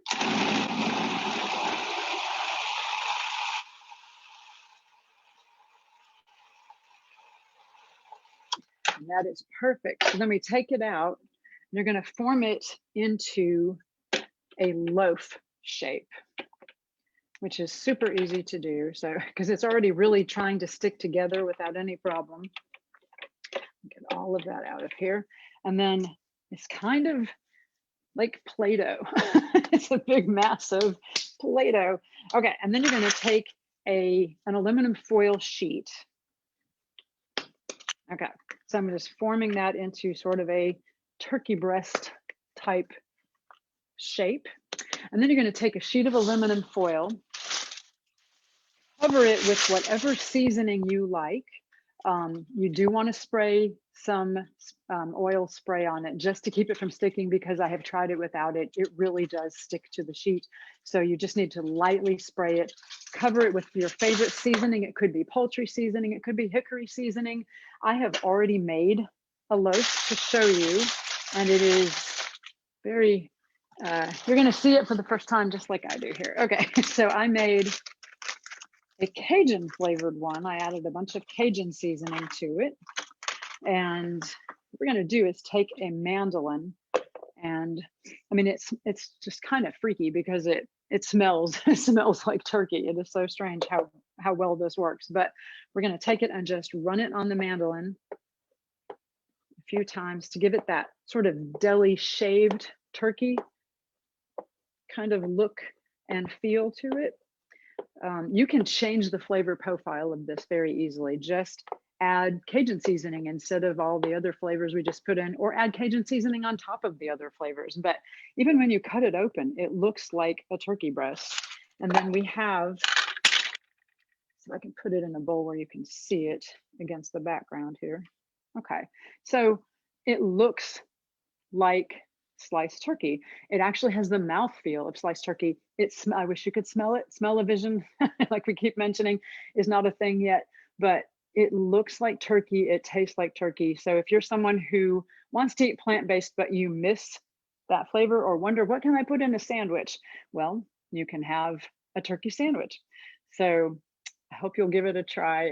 It's super easy, really just blending it all together and sticking it in the oven. So it's going to go in the oven for 30 minutes, wrapped up tightly in aluminum foil, then unwrap it for 30 more minutes, and then let it sit out. The most important part though is then once it's cooled, you're going to wrap it up in aluminum foil and put it in the refrigerator overnight.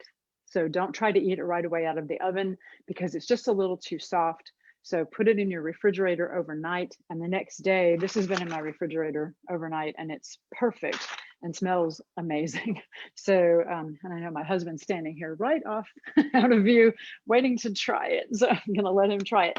But this is the Cajun one. The one I made today was regular. Just add any seasonings you want to change the flavor of it.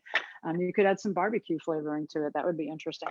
And I hope you'll consider trying that. I am actually going to be teaching an in-person class for the next 5 weeks in a very large room. So we'll all be able to be spaced very far apart. Now you can follow me on Instagram, Tofu Chic, or also Meatless Monday Montgomery, because we do both of those. So, and now I'm going to turn it over to my friend Tiffany Wilkerson in Frisco, Texas. And I know she is making jalapenos stuffed with chorizo stuffing, and I can vouch for them personally because Tiffany and I exchanged recipes a few weeks ago, and I've already tried it, so they're really good. So take it away, Tiffany. Thank you, Carolyn. I'm glad you enjoyed it, and I was taking notes with you, so I'm going to enjoy your recipe soon. Hey, everybody. My name is Tiffany Wilkerson from Frisco, Texas, and welcome to my kitchen. And again, welcome to another fantastic show, this time learning all about tofu. So if you're anybody like me, when I first tried tofu, I wasn't quite sure about it. I had to taste it in a couple of different recipes, play around with it and flavor it different ways. And long story short, I became a fan, and now it's a staple in our home. So if you're watching and you're on the fence about trying, I do hope that after today's show filled with all of these delicious recipes, that you will give it a shot. All right, so just a little bit about tofu. It is actually high in protein. A cup of it will give you about 20 grams of protein. It's filled with minerals and vitamins. It's beneficial towards brain health, bone health, and so much more. So it's definitely something to consider researching and consider adding to your lifestyle. All right, so what we're gonna make today is absolutely one of my favorites. Now, I enjoyed this meal a lot before I made my transition to whole food plant-based eating years ago. And what I've been able to do is, by working with the tofu, I've been able to recreate that meal, which is so much healthier and just as delicious. So we are going to make tofu chorizo stuffed jalapenos. It's super simple and very, very good. All right, so let's get going. Let me show you these ingredients that are gonna make this happen. All right, first off, our chorizo type of seasonings. Now I'm going to use some soy sauce and coconut aminos. These are gonna be my wet ingredients, and that's gonna give it that perfect season that you're looking for. I've got some tomato paste, and that's gonna give it a nice little red glow. I've got some garlic powder, smoked paprika, which is my favorite to cook with, some oregano, and some nutritional yeast. So I'm sure you've heard this a couple of times during today's show, but this gives a great cheese-like flavor, and that's gonna be a key ingredient when we put this together. Now, I also have some red diced onions, and you'll be able to tell when we use that in the recipe. It's gonna give it a nice bite when you bite into your jalapenos later. And then of course, we have jalapenos. Now these have already been sliced lengthwise and seeded, the seeds have been removed. And I like to use jumbo jalapenos as much as possible because I like to really, really stuff mine. So we're working with those today. And of course, the star of the show is tofu. Now, if you haven't used tofu before, you can find this in pretty much any grocery store. I'm using the extra firm today, and this is a 14-ounce package, and so that's what you want to work with. And when you bring it home and you're ready to go ahead and work with it, this is actually packed with water. This particular one is packed with water that I bought in the refrigerated section. So what you want to do when you're ready to use it is go ahead and make a little slice around and go ahead and drain out the water. Now, when you get your tofu, it's going to be packed with water. So what you want to do is drain it or press it. So a couple of ways that you can do that, and I want to show you. Now, I actually have a tofu press. So you don't have to have a tofu press. I just realized I was going to be using tofu a lot, and so I decided to get one. But you can get this and order this online. I think I got maybe off Amazon, 12 bucks maybe. But what you'll do is, and I already have it in here for you, but I've already taken a cube of the tofu and I put it inside. And what you'll do is there's some knobs on the outside, and you will press those down about as much as you can go, and it's going to actually drain the water. So when I do that, I'll put it in the tofu press and I'll put it in the sink and just kind of let it drain until I feel that most of the water has been removed. Now, if you don't have a tofu press, it's okay. You could easily do something similar to this. Now, I've got a block of tofu just on a pan, right? And I'll probably wrap that with like a tea cloth and then put this pan on top of it and something heavy on top of that, and that will help drain it as well. Okay, so you have a couple of options. Okay, the one thing that I love about working with tofu, many things, but I love that it has such a bland taste, which actually, as a cook, really works into our favor because it can take on the flavor of whatever we're going for. So, and today it's going to take on the flavor of chorizo. All right, so I already have my drained tofu. And what you want to do at this point, put it in a bowl and go ahead and crumble it. You want to crumble it until you see a lot of crumbles. Now, if you're cooking for a big family or a big party, you'll probably want to use a couple things of tofu, but this will give you about this will feed about 4 to 6 people. So right now I'm just crumbling my tofu. It's super, super simple. It's super easy to crumble. Okay, now once I've done that, I'm going to go ahead and add in my seasonings. So here's the soy sauce, the coconut aminos, and I actually have the tomato paste in there. I already have my dry ingredients mixed in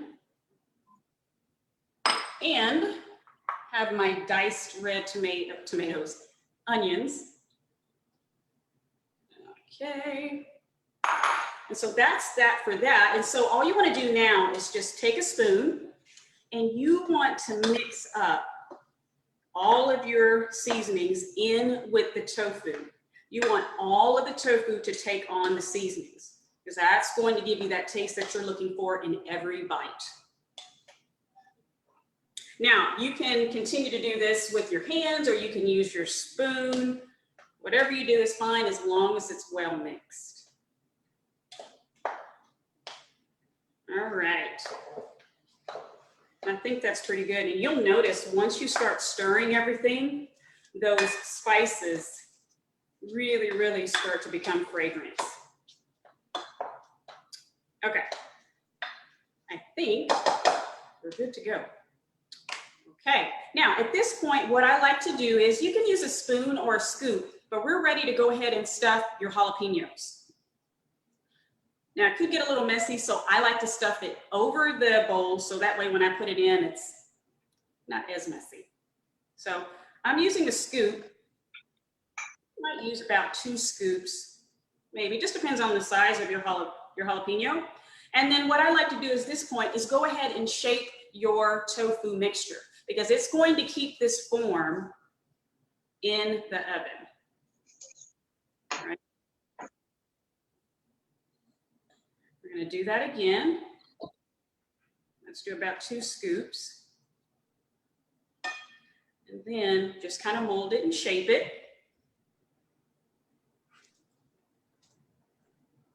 You're going to put that on your baking sheet. Now, you're going to continue to do this for all of them. And once you're done, I like to put just a little bit of nutritional yeast just to top it because it browns beautifully, or you don't have to, but I like to. All right, so once you're ready to go and everything is stuffed, you're going to put this in your oven on 350 degrees for about 20 to 25 minutes, just kind of varies per oven. And once it's done, you can bring it out. You can add on nutritional yeast. You can feel free to add on some avocado or eat as is because they really are delicious. So That's it. You have just stuffed your jalapeno with tofu chorizo, and it's absolutely easy to make, and I do hope that you will give it a try. I want to thank you for allowing me to share one of my favorite meals with you. Thank you for tuning in today, and you're in for some more awesome, amazing recipes, which brings me to the next person. It's going to be Mark Servidek in Chicago, Illinois. He's a super cool guy, and I think he has something hot waiting for us. Take it away, Mark. Well, I'll see how super cool I'm going to be here, Tiffany. Thank you. Wow, what a show today. So I got to say, Tiffany and I are friends on Facebook, and Tiffany has some of the most beautiful dishes, the way she lays out her colors. I'm so envious. And Carolyn, I got to say something about Carolyn's dish. So my wife's listening in, she's here in the kitchen, and she turned to me and said, "You got to make that next week, Mark. You got to make that for us." So, well, today we're going to make a Nashville favorite, and I want to get in the Nashville mood. I'd be playing a little bit of Willie Nelson and some maybe serious highway station music, but what I'm going to do is get in my Nashville mood here. So the first time, if any of you have ever been to Nashville, you know, you think country western and, you know, cowboy boots. Well, there's some of that, but it's pretty laid back. So I've got two different hats, and I'm still trying to figure out which hat I want to put on to deal to get the mood of Nashville. So this is kind of the cool guy, you know, the cool hipster. That's really not it. This is really Nashville, folks. Okay, so if you ever go to Nashville, put on your baseball cap, put on your cat hat, and away we go. So today is going to be Nashville chicken hot tofu. So one of the things about being a vegan is we are brought to being a vegan because of our health, but we stay because of the food. And all these wonderful dishes remind us of our childhood, remind us of growing up with bacon and turkey. Well, this is one that when you taste this, you're going to swear to God, it's chicken. So what we do is we first of all start with that super firm tofu, right? So what we want to do is press that. I think Tiffany showed her little method of pressing. Mine's a big old cast iron pot that's older than me, actually. And just put that in a plate, put the tofu in a little towel like this, wrap the tofu up, put this on top of it, and let it press, and that presses all that wonderful water out. But before you do that, what you want to do with this recipe is freeze that super firm tofu, then thaw it out, and then freeze it again. It changes the texture. It creates these little pockets and creates this texture. As you tear it, it looks like chicken, right? So you can fast thaw it as well. So what I did with my couple of blocks was I took that frozen tofu, plunged it in hot water, and just let it sit in hot water, thaws it out, pop it back in the freezer, thaw it again about 6 hours. So it takes a little bit of planning, but it really, really helps. So you'll see this block of super firm, I did not do any freezing and thawing. And you'll kind of see it's not a bad texture as you tear it. You can, you know, it'll get that nice kind of pockets and everything. But this little piece here was one that I have thawed, frozen thawed, and then frozen again, and then thawed again. And it's just a little bit more pockets, a little bit more texture, and just firms things up really, really nicely. So what you do is you take that tofu, and basically you're gonna cook it in the oven. So for those of you that don't have a air fryer, what you do is you just take the block of tofu and tear it like that into nice big chunks, like little chicken nuggets, right? And put those chunks of chicken nuggets or tofu nuggets right on your plate like that. What I have here is this cookie tray with a silicone mat.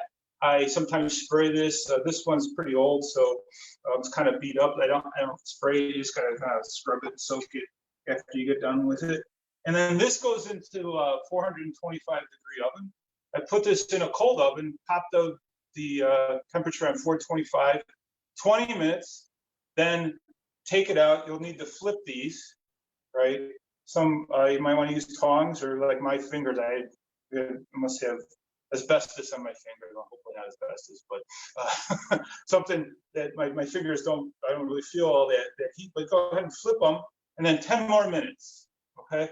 So then what you'll do is you'll take them out of the oven. So 20 minutes, flip them, and then 10 more minutes at 4 1/4, and then they come out in these in chunks like this, and they're nicely charred. See, it's almost already looking brown, like chicken. So then what you do is you get yourself a bowl, and you're gonna make a marinade. And the marinade consists of 1/3 to 2/3 of a cup of pickle brine. Yes, folks, pickles. So just get your old pickle brine. It's gonna be salty, so you wanna adjust the salt accordingly.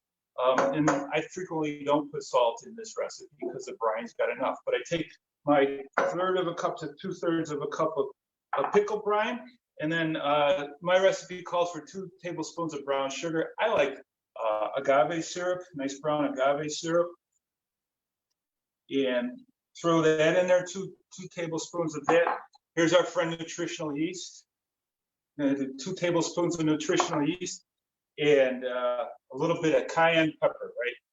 How can you not have hot tofu chicken nuggets without some cayenne pepper? Again, to taste, the recipe calls for a tablespoon.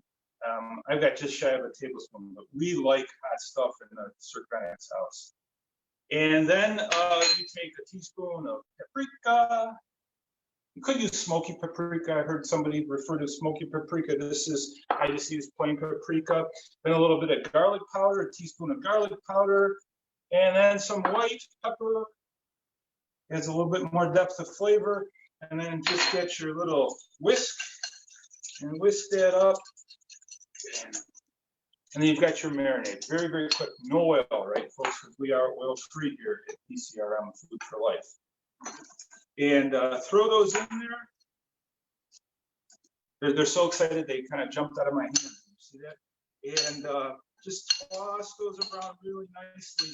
And you're going to coat all these wonderful nuggets. Get that in there. You want to coat all these wonderful tofu nuggets and get all the little nooks and crannies and get your hands in there. Don't be afraid to get your hands in there and keep these little nuggets in the bowl. Mix it all up really nice, and then what you'll do is get rid of my other tofu here, and then we're going to take this and put it right on my cookie sheet again, and you might get some liquid kind of pouring out, which is okay. Just kind of roll it around. Sometimes I'll even get like a little pastry brush and brush it and make sure it's all really soaked really well. And pour a little bit more on there, just get it all nice in there. So nice messy one. Boy, this would be fun with the kids, right? Get their hands all involved in this wonderful chicken tofu. I mean, you already look at this, folks, and it's already looking like a chicken, right? But what comes out is after about 10 minutes in the oven, and kind of watch it because it might burn. But after about 10 minutes at 4 1/4 after doing the marinade, is you get these wonderful chicken nuggets. Look at those, right? And folks, you tear those, right? And look at that. Does that not look like chicken? And I said we like hot stuff at the Circanics, right? Get a little bit of Frank's Red Hot Original. Dip that in there. Pop that in your mouth with a nice little dill pickle and some coleslaw. Coleslaw with vegan mayo, of course. And I don't use cashews in my mayonnaise. I use white beans in my mayonnaise. And boy, I swear to God, it takes it right back to Nashville. I'm gonna go back there someday after this pandemic. But folks, try this. Great recipe. Brings you back to the days of eating a basket of nuggets. Isn't that so wonderful? All right, folks, so check me out at let'seatgreat.com. I've got a couple classes coming up in the next few weeks.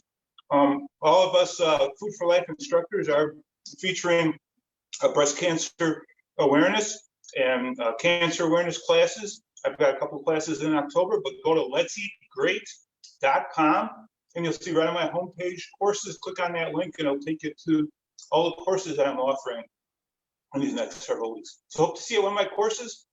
And again, it's let'seatgreat.com. Hope you're enjoying today's show, folks. And our next presenter, our next cook is Angelita, and she's from South Carolina. So take it away, Angelita.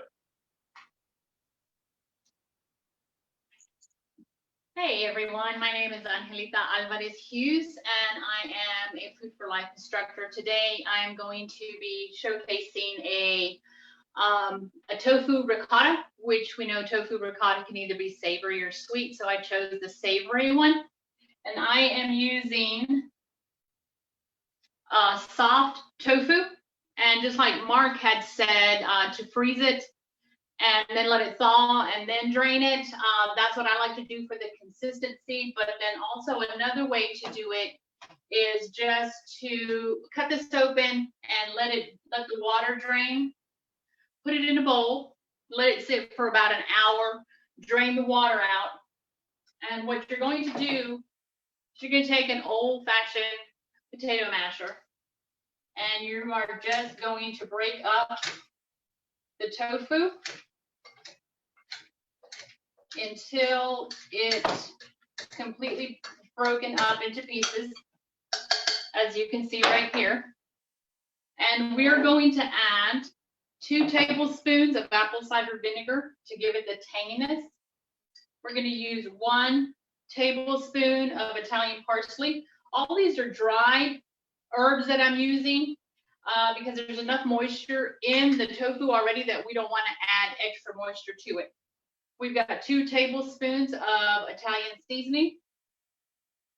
I've got half a teaspoon of onion powder, and I've got half a teaspoon of garlic powder. And again, you can change this to your taste preference. Some people like a lot of garlic, and I am using a little bit of salt because it helps kind of bind all those flavors together. So once you get it all in there, you're just going to take your spoon and just make sure everything is well incorporated. Take your time, it smells wonderful. And this one, as you can see, there's no cooking to this.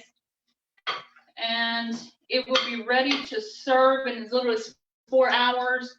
Of course, the longer you let it sit, the better the flavor.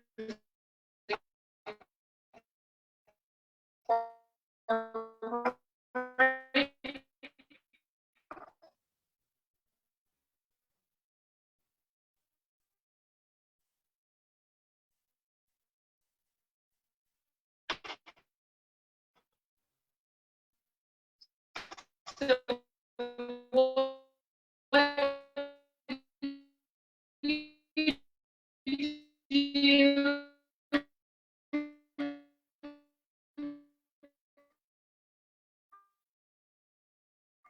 when you've got it all mixed up, you are going to put it into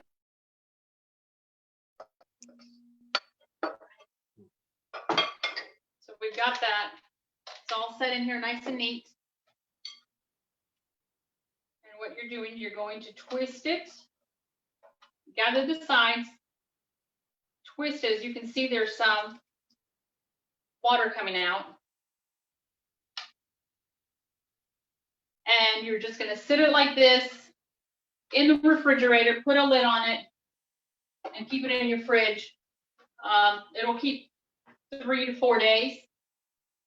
The way you can serve this is just in a little plate with all the different herbs. These are the fresh herbs. And accompanying it with crackers And these are Mary's Gone crackers, and they're gluten-free.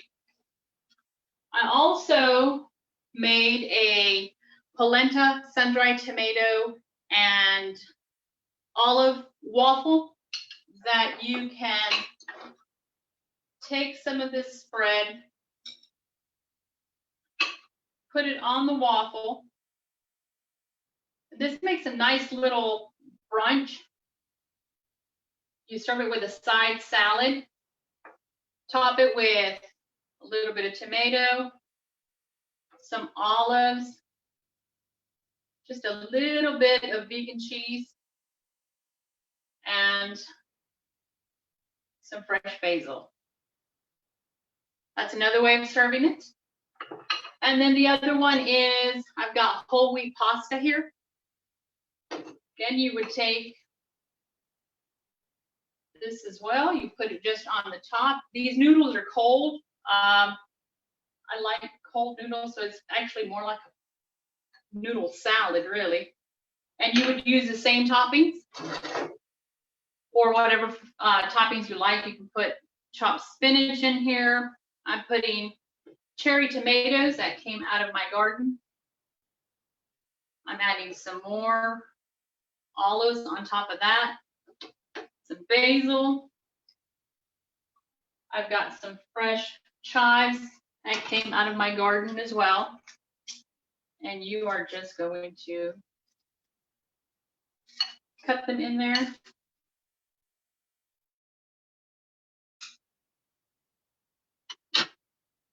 Top it again with just a tiny bit of cheese, or you can use nutritional yeast. And that's another way of serving it. So, and then another way that I didn't prepare is if you get one of those cauliflower crusts for pizza.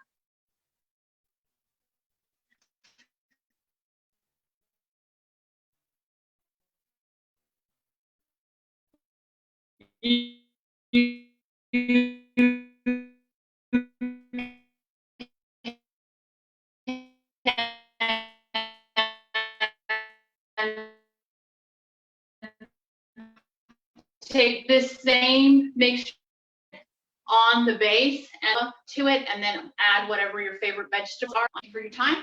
I have a recipe for my waffle on my website if you'd like to go there. It is earthseedsandwater.com.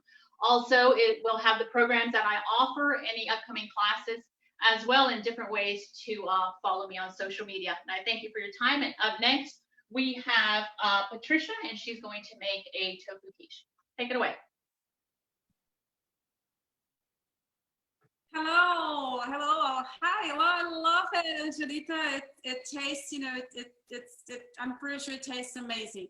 So I'm Patricia Pena, Food for Life instructor. I am here in Rio de Janeiro state. I'm up in the mountains. This is not my kitchen in my apartment in the city, so I'm in a ranch because of COVID pandemic. And today I'm gonna prepare a rustic tofu vegan quiche. And what I love about this recipe, it's because you can actually use many things that you can already have in your fridge, vegetables that are in season. So it's easy, and that's why I call it rustic. So that's why I decided to go with that one. Before I go ahead and start it, I would like just to tell everybody watching that the recipes are on our Facebook page, and there is an excellent material that was kindly, gave Brenda Davis, the registered dietitian. She kindly, gave it to us to put that on the recipe. So it has lots of information on tofu. So it's an excellent material. Just would like to make you guys, knowing about that. So let's just start. So first step, it's to turn your oven on into 300 degrees, right? And we're going to start with flax seeds. So I'm going to be moving my camera like that so you can see my ingredients. I'm sorry about that. I don't have the setup with the camera, getting all my kitchen, my area, my working area. So we're going to start with some flax. It's to help binding the dough. We're going to start with the dough. So the oven, it's on 350. So we have 1 cup oat flour. So we're gonna mix it here. So you're gonna use your hands. There's no gluten, so you can totally use your hands in order to work with this dough. It's kind of fun. It's actually, I love that part. This is 1 cup brown rice flour, okay? And then now a pinch of salt. It's kind of half a teaspoon. Let me just turn my camera here now. And here you have that. So that's the flour that I'm mixing.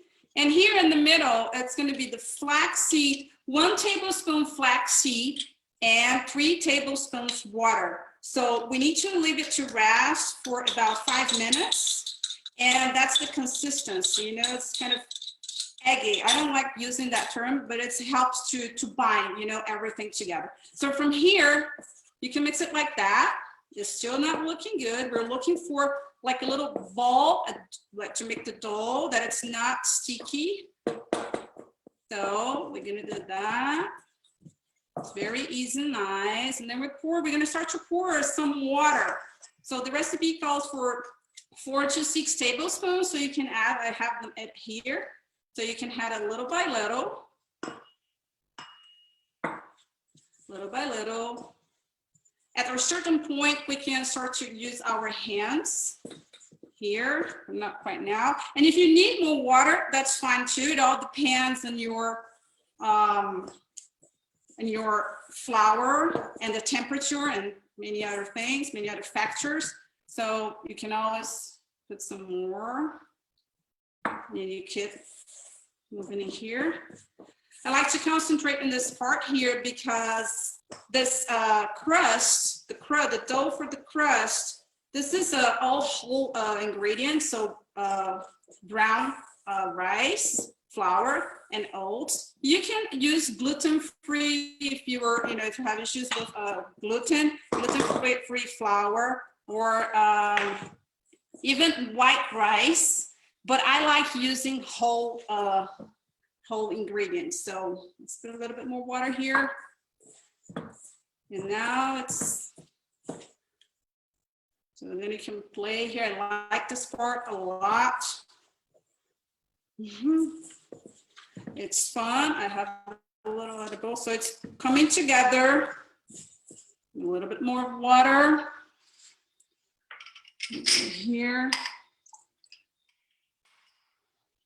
That's it. I think now we're going to be good. So that's why I said you really have to fill this dough. And if you need some more water, you go ahead and mix it. So now that's what we're going to have here. That's your little ball. It's still a little bit sticky, but that's what we're looking for. Beautiful and nice. So I like this rustic and nutty flavor, So it's a very, this quiche, it's like healthy and very comfy too. So it's a comfy food, but also healthy. So we have that, that's our dough. I have another one here I already prepared. So I put a little bit of flour on top of that. So it's very easy to work with, right? So we're gonna go ahead now. And oven is on, 350. Hope you're still there with me. I know it's not very nice, you can't see me, but let me go back here. We get our quiche or pie pan, and then just with our hands, you see, I didn't put any oil. There is no oil. It's not gonna stick. I'm gonna show it at the end. I just baked one this afternoon for the show. So you just press it. It's kind of fun. That's why it's really easy. So you just press it here. Carefully. You try to make it all equally and beautiful.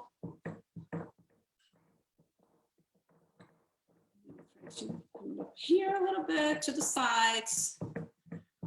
Looking to kind of have the same amount of, dough, not too thick on one side and too thin on another side. So You can go a little bit up.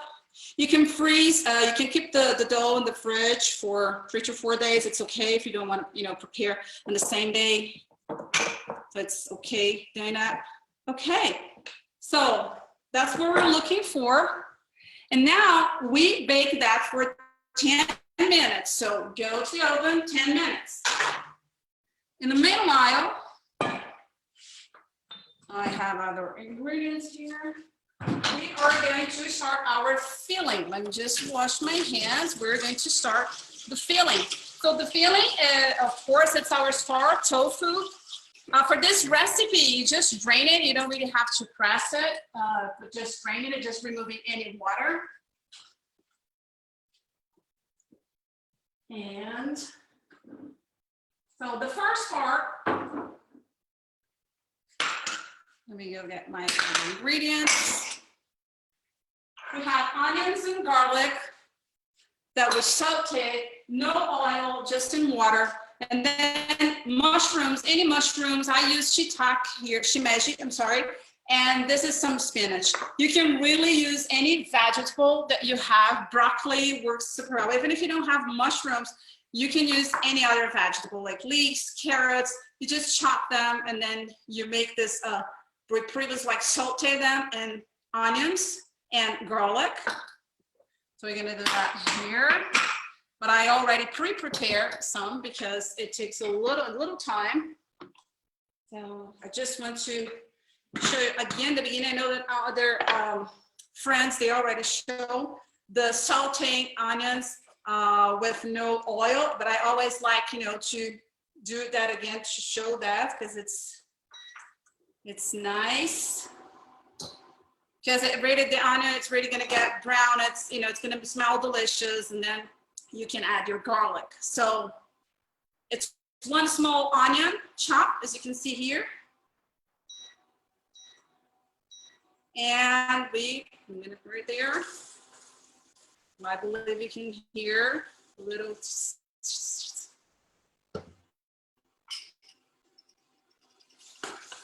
already smelling delicious.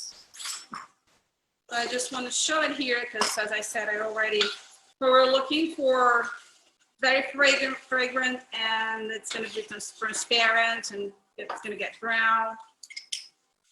Just add some water. This is just water. And I guess you're seeing all the smoke. So you keep doing that until you're transparent. So it's about 2 minutes here. It's on the recipe. So you see here, and then we come with garlic, 3 cloves garlic, minced here. I'm gonna wait a little bit more so I can show you, but I have another dish here. Okay, so there's more garlic, so that's, pan is gonna get a little bit brown, it's okay, everything is gonna turn super fragrant and transparent, the onion. So that's the final result for the onion. I'm gonna go ahead and mix this one here. So the onion and garlic. After doing that for 2 minutes and another 30 seconds with the garlic.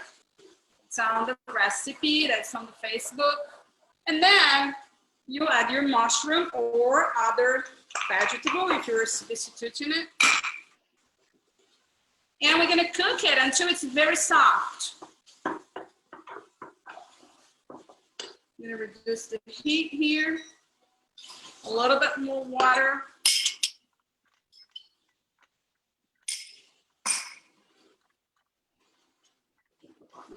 Okay.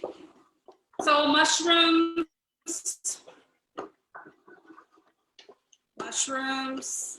And now, once they are very, I'm gonna pretend that they are already very soft because I have them here. We're gonna add the spinach or any other vegetables, kale, collard green, broccoli, and then mix. Keep mixing for another 1 minute. And let me put it back there. This is the result that we have. So that's the onions, salted onions and garlic, the mushrooms. I use shimeji, you can use any mushrooms, and spinach. So we reserve that. And now in a blender, I use the blender because that's what I had here, but you can do that in a food processor. We're gonna get our star, tofu, and you just crumble it here. There's just a block piece. You can crumble it anyway. That's what I said. It's very rustic. Let's put it here. And it's 4 to 6 tablespoons any plant-based milk. I'm using soy. So I just measure it here. It's in here. I'm gonna pour it here. Usually I pour a little bit. And then if you need it, you can always, pour more. And here is a little blend with spices and herbs. And there is some sea salts too. You can also use this, the black salt, the Palak, which gives the Susanna, our friend was our Food for Life instructor, she was talking about that salt that gives that eggy taste. I don't like it myself, but it's good to know. So this is normal salt, some oregano, turmeric and garlic powder, onion powder, and some fenugreek that I love. It's a very good combination. You can really use whatever spice and herbs that you like, that you have at the house. It's totally fine. That's why it's super easy. So you just go ahead and you pour them all here. And you're gonna blend this first batch. So from here, we're looking for this very creamy. I already made that ahead. So that's the consistency that we're looking for. So before adding anything, that's a cream. So it we transform that into a cream. So from here, I'm not gonna blend that one right now because I have the blender kind of away from me. So now you mix, once you have the cream, you mix all the vegetables, and now you're gonna pulse. So I have this option in this blender here. That's a simple blender. Any blender will do that. So you pulse, so you don't really turn that into a cream. You're just gonna have some chunks, some pieces, and it's gonna be beautifully incorporated to the cream. So that's the result after pulsing it. And you can totally use a food processor, as I mentioned before. So that is with the little pieces. And again, you can add anything that you like to that, if you think it's gonna bring some flavors that you love, that you like. And I'm gonna get my time. So 10 minutes pass. I can increase to 375 degrees the oven. And so I have it here. I didn't put that one there because I have the one made there. So what I do after this 10 minutes in the oven, I just pour this beautiful, I'm gonna mix it here. And let me turn it here. So this recipe is packed with all the amazing things, all the great things that tofu has that we've been listening to this presentation, plus all these herbs and spices. There are herbs and spices, and they are one of the 12 daily dose, the daily dozen that Dr. Greger recommends. So it's really good to incorporate that. There are lots of antioxidants and anti-inflammatory in each of them. So it's a very nice way to incorporate that, in a recipe. So any really, in this case here, we're using turmeric, anti-inflammatory, and fenugreek that, okay, let me, hold on. Let me pour some more here. Fenugreek that may protect against cancer and helps to increase muscle mass. You can look into that on Nutrition Facts videos Dr. Greger has, talking about this fenugreek and other turmeric and oregano that I use it here. So that's what you have here. And then you can decorate with some tomatoes. I already chopped the tomatoes here. You can put it like that. It's nothing fancy. It's really like simple. And then back to the oven for another 30 minutes. 30 to 35 minutes back to the oven. And I'm going to show you oven at 375 degrees. And I'm going to show it to you, the final result. It's here. It's the one that I baked earlier. And I would like to show you guys something because I was kind of playing with that just to show. So I didn't use any oil at all. It's oil free, right? So, and it, you know, I can't really remove it from, just use a spoon to scrape it around here. So you have to turn here, spread it and see if it's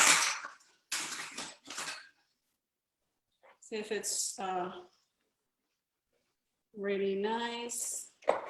That's it.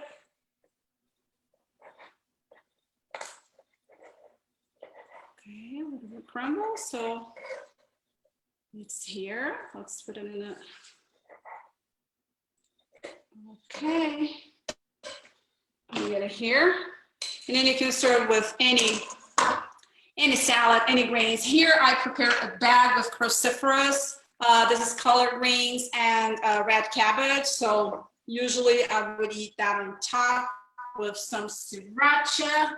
My sriracha, I have to open it, and that's a meal. And it actually, it's, you know, breakfast, lunch, dinner, anything really. It's super comfy, as I mentioned before. It's healthy. It's packed with lots of nutrients, whole grains, and lots of antioxidants, anti-inflammatories, and anti-inflammatory. And now, thank you very much. So I'm Patricia Pena from Rio de Janeiro, Brazil. If you want to find me, you can find me Brazilians at Muito Melhor aos 40.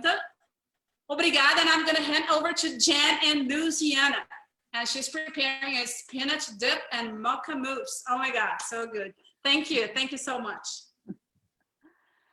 Hi, everybody. I'm Jen, and welcome to my kitchen in Louisiana. Today, we're going to make two of my favorite parts of a formal meal, and that's the appetizer and the dessert. So I'm using strictly silken tofu. I'm using two different kinds of silken tofu. So this package is the kind that you find in the refrigerated section with all the other tofus that we use often. And then I have the shelf-stable box of silken tofu, which is interesting because it's silken and it comes in soft, firm, extra firm. We're going to start though with the spinach dip. These appetizer and dessert recipes are so quick and make ahead, so they're great when you're planning to have a party, if we ever get to do that again. So I'm going to start with the silken tofu. I'm going to first open it up and drain it while we get the cooking going. So to open this up, I put it over a bowl, and I stand the package up. So all the liquid that's in there is down at the bottom, and I'll start with my little baby knife, and I'll cut right next to the plastic. And then turn it over and let that drain out while I cut around the edge and plop that into my strainer. And I'm going to let it sit there for a minute while we get the rest of the stuff ready.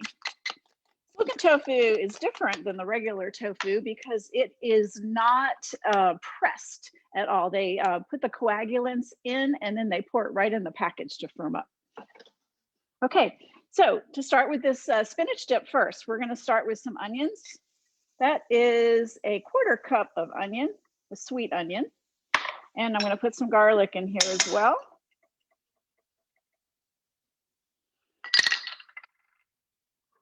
And we're going to get that nice and fragrant. And once it starts to look like it's going to stick to the pan, I'm going to add a 1/4 cup of Pinot Grigio wine to this. Now, if you don't want to use wine, you can use veg stock or even water in this dish, it's fine. But the Pinot Grigio does give it a little bit of extra flavor and all the alcohol will burn off. Okay, so we are going to let that soften up for a minute while we get the rest of the things ready for the spinach dip. And this is such an easy recipe. So in the food processor, I am going to add the silken tofu. We are going to put in the nutritional yeast, which looks like this. And it has a very Parmesan-y flavor. This is a 1/2 cup of nutritional yeast going in here, loaded with B vitamins. It's not an active yeast, so you don't have to worry about it rising on you. I have a teaspoon or a tablespoon of lemon juice and some Dijon mustard in this little bowl. I'm gonna put right in there. And a little bit of seasoning. This is paprika, dill, and cayenne pepper. Those in there. And a little bit of soy milk.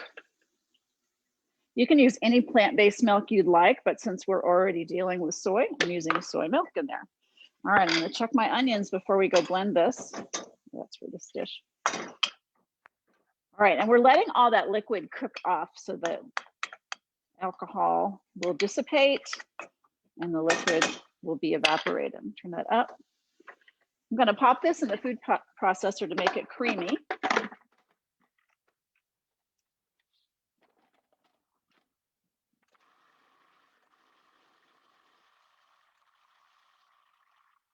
It's always a good idea to stop and scrape down the sides when you're using the food processor, once or twice during the processing.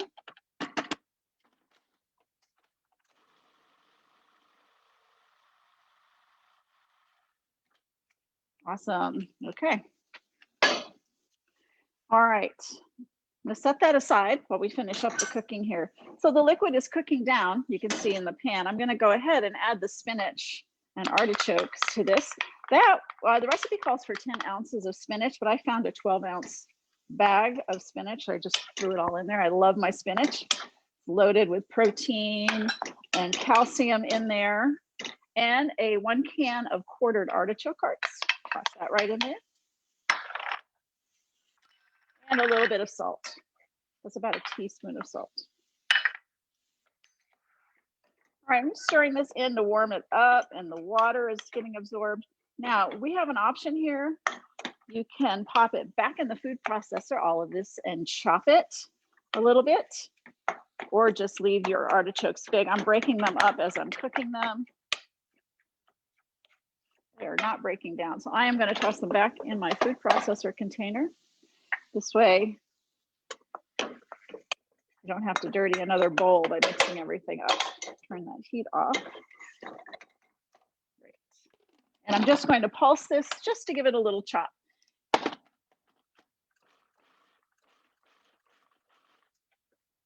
So easy. You don't want to puree it. You want to get those artichoke chunks. Scraping off my lid.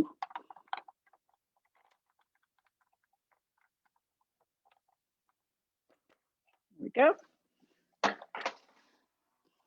And that is really all the work you have to do. We are going to put it in the baking dish, and then it'll bake for about 20 minutes. While that's baking, we'll get the topping ready, the optional topping ready, and then make the mousse. All right, see how that looks? And it's going to taste fabulous.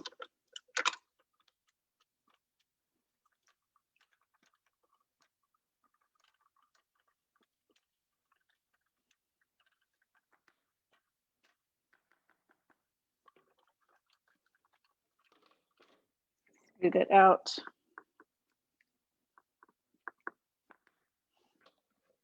And this is what you have. Okay, so that goes in the oven and it bakes for 20 minutes.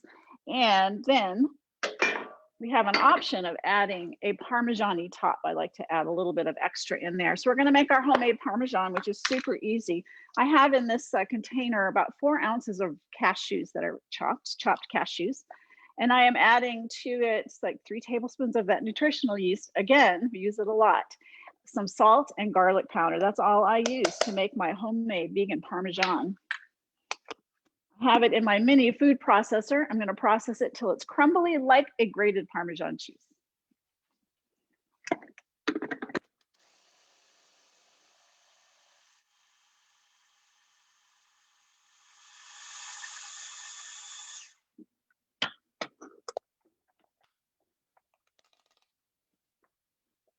And this is what you get. You can see that grated Parm cheese, and it's cashews. It's loaded with protein. It's got nutritional yeast for the B vitamins in there and a little bit of garlic powder. That's great. So when the spinach dip comes out after 20 minutes, I like to sprinkle this on top. It's not, it's definitely an option, certainly not necessary. It's delicious as it is, and this just adds a little more oomph to it. But if you have somebody coming over that has a nut allergy, or you don't want to add the cashews, don't worry about it. You don't have to do it. If not, though, leave your casserole in for about another 5 or 10 minutes till it's nice and bubbly and gooey and delish. Okay, and that's that recipe. Now we're going to move on to our chocolate mousse, chocolate mocha mousse, which is one of my favorite. And this uses the shelf-stable packaged tofu, which is a little weird looking and maybe a little scary if you've never dealt with it before. It's super easy.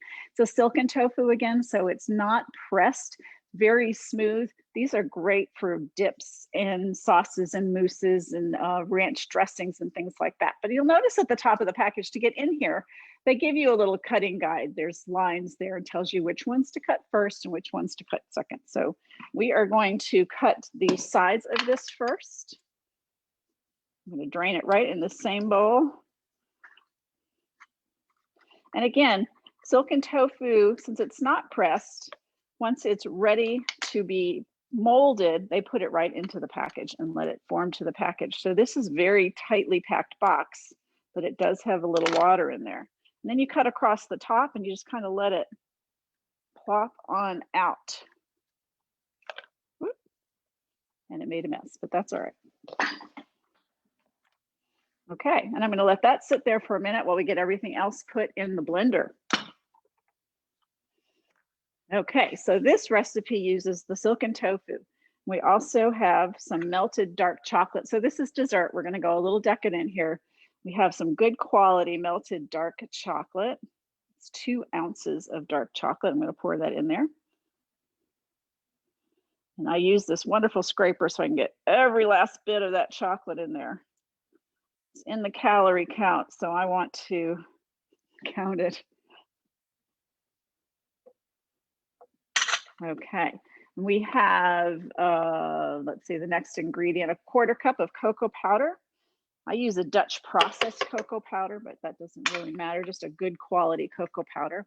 And again, dessert, we're talking desserts, so it's 1/4 cup of maple syrup. You can use other sweeteners too, agave if you'd like, or brown rice syrup. So it's 1/2 teaspoon of vanilla goes in there. We have a little bit of salt. It's about 1 teaspoon of salt. That's an optional. If you don't like salt, don't put it in there, but I think it really makes the chocolate bounce. And this is what makes it mocha. I have 2 tablespoons, excuse me, of espresso powder. You can use instant coffee. This is instant espresso powder. You can find that in the grocery in the coffee section. And then we're going to plop that tofu right in there.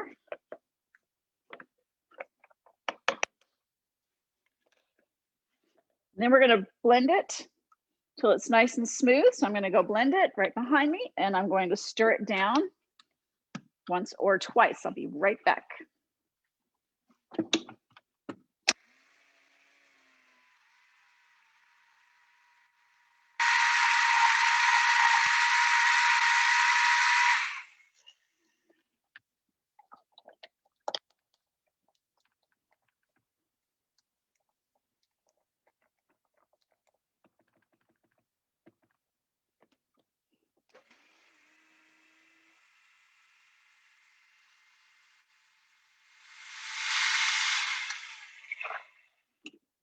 Great. Super important to get a good blend on that so the espresso powder gets evenly distributed and the granules will dissolve. Give it a little stir. And I'm going to put it in a fun serving glass. All this needs to do is sit in the refrigerator for a couple hours. Look at that. Wonderful. Yum, yum. The chocolate mousse. And by the way, the spinach dip too, you can make that a day or 2 ahead, put it in the refrigerator, and then just pop it in the oven when you're ready. So I have all these dishes fully prepared, so we're ready to start dinner with all these other wonderful meals that have been made today. So here's the spinach artichoke dip, fully baked. You cook it, it's brown, it was bubbly, and I like to serve it with rye. That's the rye bread that I've toasted and quartered, and the chocolate mousse topped with strawberries and a mint leaf. And there you go. That's tofu for appetizers and dessert. So thanks for joining me today. My business is Healthy Chef Wellness, and we're in Shreveport, Louisiana. Check my website, which is healthychefwellness.com, for upcoming classes and cooking classes. I do private classes as well. So thank you again for being with me today. And I'm going to pass you off to Karen in Austin, Texas, which has a very unique type of tofu she's going to work with. Thanks, Jen. Everything looks so good, so pretty, and so delicious. But if you're allergic to soy or you have sensitivity to soy, maybe you're thinking you would like to taste these things, but your tummy wouldn't feel so good if you did. But I'm going to show you a way that you can make almost all of these recipes without soy. And it's really, really simple. So what makes soy milk curdle, or what allows it to curdle, is the ratio of fat to protein. So soy beans get about 40% of their calories from fat and about 35 to 38% from protein. No other bean is going to have that ratio. So you need just a different process, but you can make it with any bean. Most beans, what you need to do is soak them overnight and then blend them until they're smooth. And then you're gonna strain the milk out, so like through a nut milk bag or some kind of strainer. You're gonna cook the milk down, and you're gonna add back in, add more starch. But that's totally doable. It's not hard, but it's kind of a long process. So I'm going to show you the fastest way that I know to make a soy-free tofu, and it's using only 2 ingredients, and it's garbanzo bean flour, chickpea flour, and water. And when you get the chickpea flour, you want to, there's several different brands that you can use, but you just do want to make sure that it's raw and not toasted or roasted. So the garbanzo bean or the chickpea it's the closest to a soybean, and that's why this works. What I'm going to do is, actually, I'm going to turn this up. I've got water in here that you want to start with boiling water. And you want to put an equal amount of water in the blender.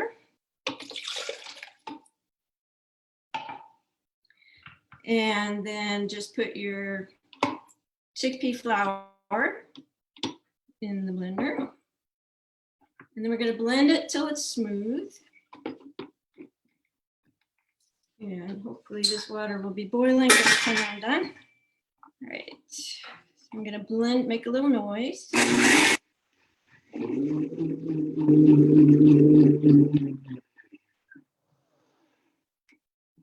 And that's all it takes. And of course, my water's not boiling.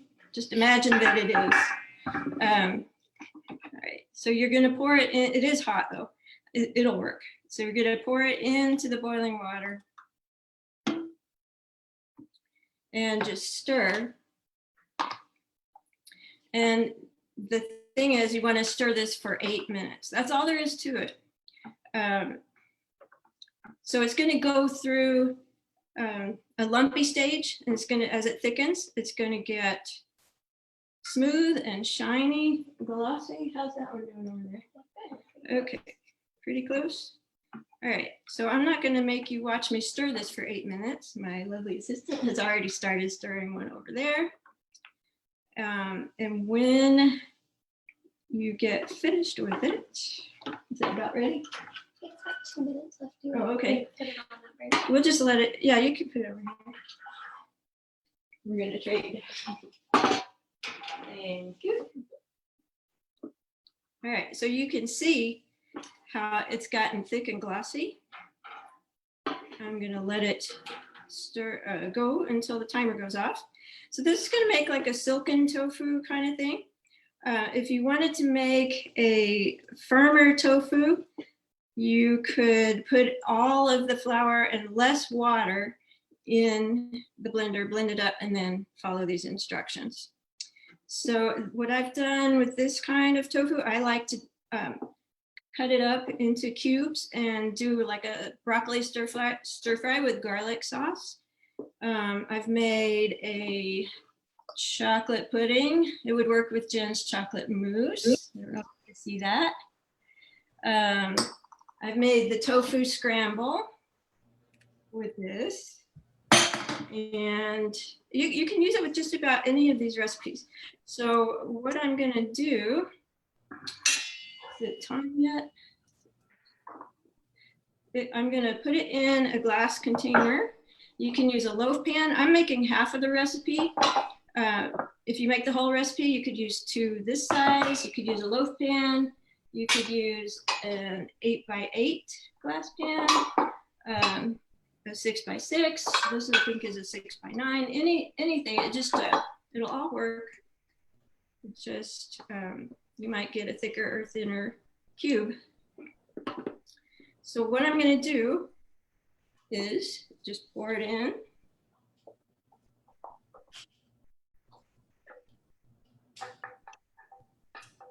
And smooth it out. I know I'm gonna put my screen down so you can see what I did.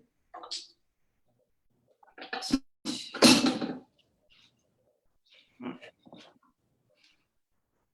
right, so I just poured it into the glass container, smoothed it out, and I've got one that I made beforehand so you can see how we how easy it is to turn it out. And it's like a silken tofu. And then you can just cut it to whatever size cubes you want. So the longer you let it sit, the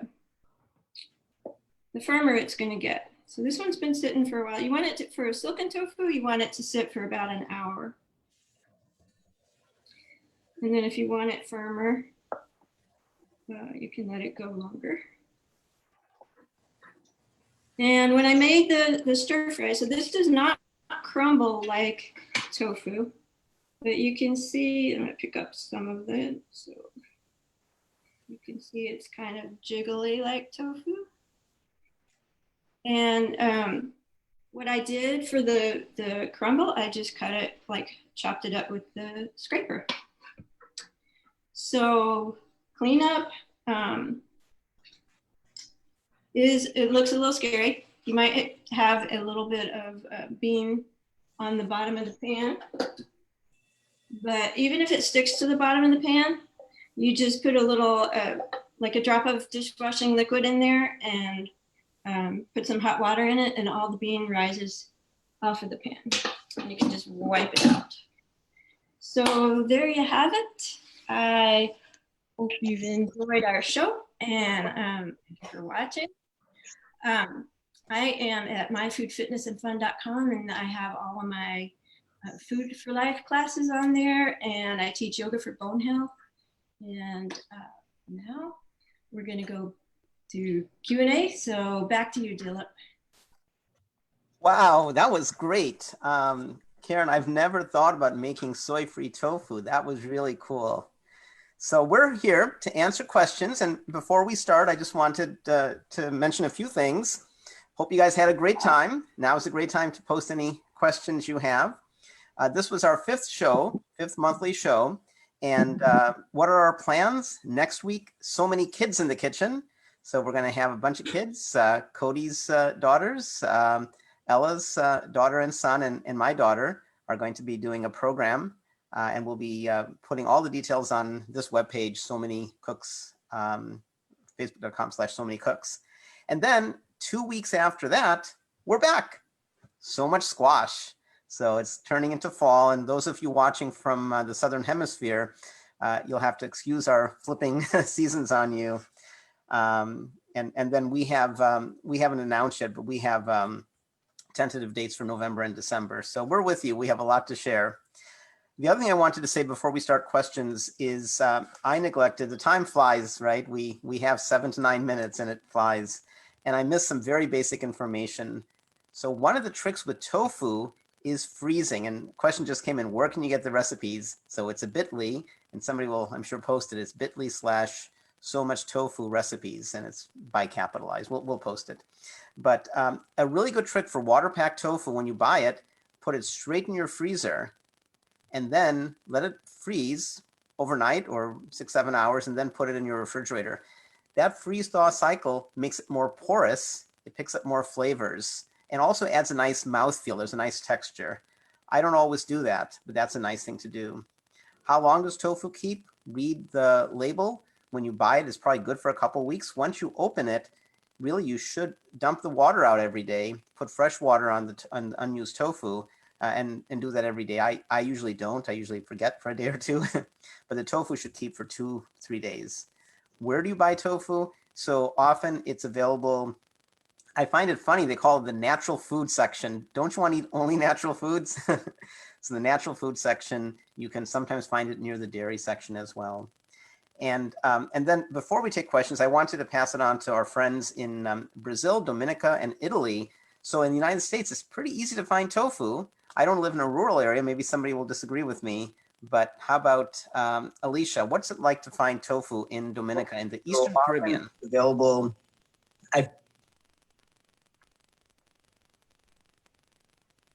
Well, before, thank you, Julie, for asking. Even to prepare this recipe, it was kind of hard to find tofu, especially now with COVID-19 pandemic happening. It's a bit hard to bring things into the country, so I had to look almost like in 10 different supermarkets to find tofu, and there was only one store that I find it in. But apart from when it's COVID time, you can generally find it almost everywhere.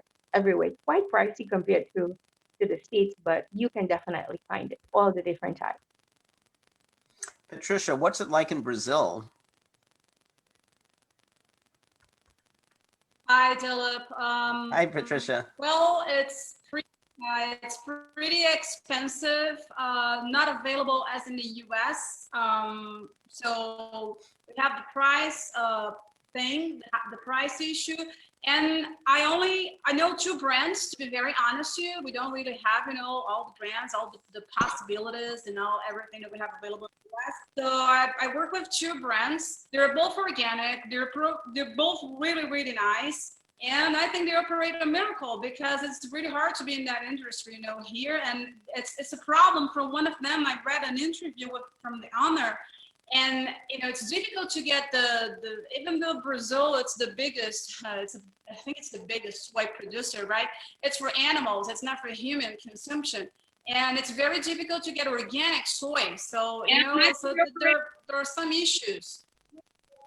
I would like to get into more making my own tofu, but we do have these options. I just, hopefully they're gonna get, we're gonna have more and then the price, gonna be a little bit down. Yeah, that's it. Thank you. Thanks for asking. John, what's it like in Italy? Italy's known for its wonderful food. Unfortunately, you seem muted.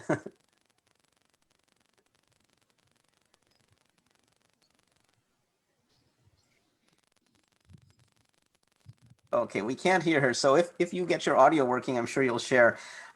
My parents are from India. I haven't spent much time in India, but I'm sure it's changing in places like Mumbai and New Delhi. But in general, tofu isn't so well known. Of course, India makes, paneer is well known, at least in North India. And Tammy had a very nice presentation on that. So what questions are coming in? I know some of you are watching. Oh, here's a question. I always hear how bad tofu is for your health. So I have some answers, but I'd rather pass it on to somebody else. So Francis, can you talk about how bad tofu is for your health, this misperception? Can you hear me? Yes. Okay, I just want to make sure because I'm having trouble hearing you guys. So tofu is actually super good for us. We're finding there's a lot of research out there showing that tofu or soy in general is actually protective. There's different receptors that estrogen attaches to, and soy actually attaches to the good receptor, which makes us makes people less at risk of developing certain cancers. It has, the phytoestrogens that are, good for us. Also, it's a great source of protein, plant-based protein, and calcium as well. So it's, it's a myth that it's, causes cancer, or is bad for our health. So, eating especially whole forms of soy like tofu, tempeh, edamame, soybeans, those are good sources of, soy that are, good for our health. The, like processed soy, like soy protein isolate is, not something I would, want someone to eat every day, on occasion is okay. Like you'll find in the Beyond Burgers or, the different, mock meats that you can find at the store. So those are a treat. And usually I recommend those, especially if you're transitioning to a plant-based diet, they're kind of good to have, but on an everyday basis, those are something I would, use more as a treat. So that's my thoughts. If anyone else has anything else to add. Susanna, do you want to add? There's a question. What are the flip side? What are the health benefits of tofu? Did you want to share some of your thoughts on the health benefits? Yeah, well, as I mentioned in my segment, soy is high in protein and it has all the 9 essential amino acids that our body needs. It also is high in iron and calcium. You mentioned magnesium. So soy is overall, and the research is showing, as was previously mentioned, that it is actually more of a protective factor for women in terms of breast cancer. So it is just, it's an all around healthy food that we can eat and add to our diet without that worry that we may be harming ourselves. Does anybody else have any thoughts on that? I do. I mean, yeah, go on. Go on, Karen. Not really on that, but for people who can't have soy, the garbanzo bean has, so the soy has all of the essential amino acids. Garbanzo beans have all except one, and that's histidine, and that's in nuts and seeds and whole grains. So it's pretty close, and the garbanzo beans have a lot of the same nutrients that soybeans have, but in different proportions, maybe not as much. So, but it's the closest. You're still getting a good, healthy tofu. It's interesting that there's so much good evidence-based information out there, and Patricia is very modest. She didn't mention this, but she contributes to Dr. Michael Greger's nutritionfacts.org. She helps with the work he does there. And so there's a lot of great evidence-based information out there. So there was one paper that was written a long time ago that indicated there were some problems with tofu, and it was quickly proven wrong. So when you make decisions, always talk to your healthcare provider, but also look at the body of evidence supporting healthy eating.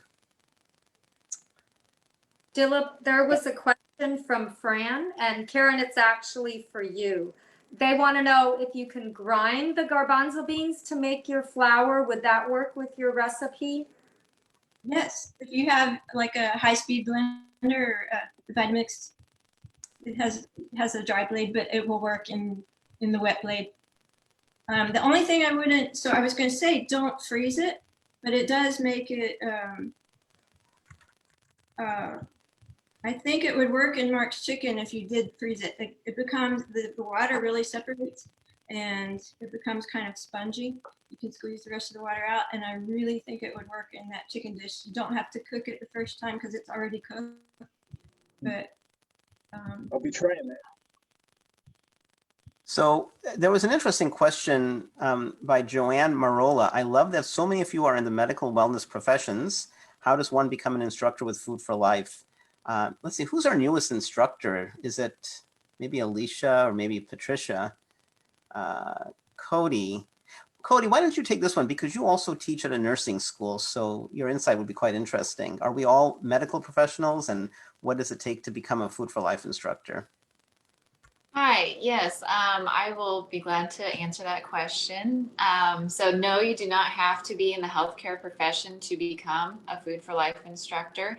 There is an application process that you need to go through when they open that to the public.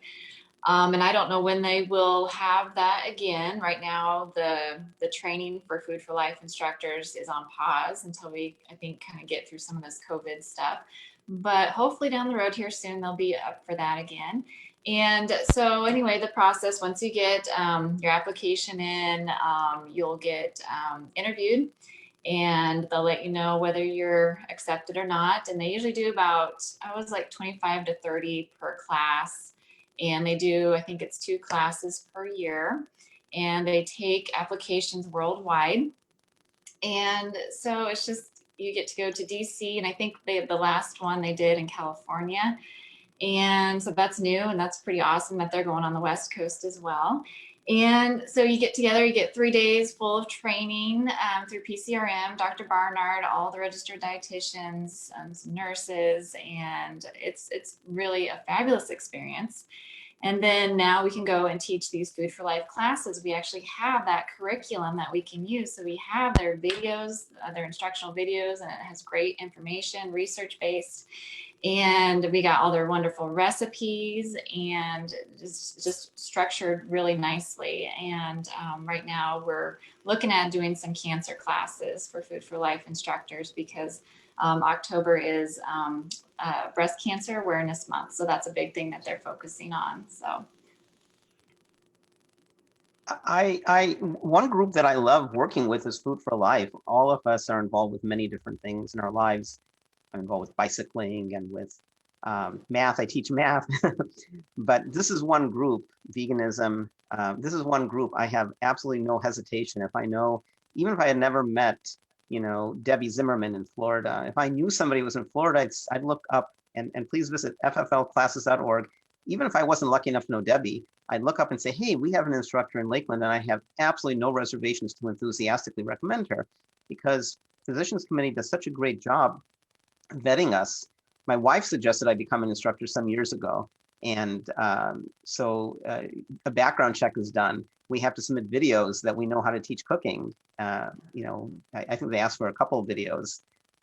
You're interviewed, and then if you're accepted, then we have a training in person, either in DC or we did one in Los Angeles, and then we have monthly updates, nutrition updates. So I feel privileged to be an instructor, and I just feel wonderful to be one of this group. So much knowledge, so much information. Anytime I can't answer a question, the rest of the team can. Question about organic tofu. What are the best places to get organic tofu? And I'll let somebody take it. I'll just remind folks that in my section I talked about it's good to buy organic. In Food for Life, we want you to eat plant-based, and organic is the next step. You don't have to eat organic to follow what we're suggesting. But with tofu, there is some controversy. A lot of soybeans are grown, most soybeans in this country are grown for animals, non-human animals. So Mark maybe could talk a little bit more about where to get organic tofu. And I did make the comment in my section, I prefer to buy organic, and I prefer organic tofu especially. And if it's not organic, it should say non-GMO. So Mark, you want to talk a little bit about that? Yeah, so fortunate being in the Chicago market, I actually live south of the city. We are finding organic tofu more and more readily available. So one of our go-to place though for the super firm that I talked about in my recipe for the Nashville hot tofu nuggets, I get that from Trader Joe's, great source. I have also found it recently at Aldi. Those of you that are familiar with Aldi, Aldi's actually owned by the same company that owns Trader Joe's, one and the same company, just a different product line or brand line. They have a lot of organic products. And then even our certified grocers, so it's a local chain that's part of the certified grocers, they're finding it. So we're finding it more and more. We do like to go organic as much as possible. It's a little bit more pricey, but it's worth the worth the health benefits, I really believe. I'd like to say something about that. Yeah, go ahead, Jen. My local grocery is Kroger, and actually their brand, they only have organic brand now, organic Kroger tofu. So there's no problem if you shop at a chain like that. It seems harder now to find the non-organic. So we're fortunate with that in our area. I have to go to the Asian market. That's really the only place I see the non-organic now. So I think they've caught on, the major retailers are starting to catch on that it's important. And it's $1.80 a package. So it's super cheap. And it's actually, I like it better than the national brands of tofu. So I use the Kroger brand pretty much exclusively, unless it's the Silken. They don't have a Silken, but for the firm and regular, so it's easy to find. Philip, Yeah, go on. Oh, your audio is back. Good. Oh, this is Susanna. Oh, sorry, Susanna. Okay. I just say, you know, if Target sells organic tofu, you know, so it really has become mainstream, and you know, you really should be able to find it at any grocery store that you shop at. Yeah, I wanted to share something, a slight counterpoint. It's interesting. So I started making my own soy milk. I showed you in my section my soy milk maker. And before I did that, now that I make soy milk, it costs pennies. I mean, it's so cheap. I buy direct from the farmer a big 25-pound bag of soybeans. And that 25-pound bag for my family, my wife doesn't drink soy milk, so my daughter and I, lasts us a good part of the year. And the 25-pound bag is like $20, $30. So we're spending on our milk. Maybe in a minute we can talk about milk, soy milk, vegan milk, of course. It costs next to nothing. And we don't have all that packaging, right? So all the packaging to worry about as well. So here's an interesting counterpoint. My family specifically does try to buy organic. One counterexample is the soybeans for milk. It turns out, I did some research before I made my own soy milk, and there's a special type of soybean. It's called Laura soybean. And that, everybody says, makes the best soy milk. And it's not organic, but they do one spray of, I can't remember what it is. It's relatively not toxic, and it's early in the season before there's any leaves.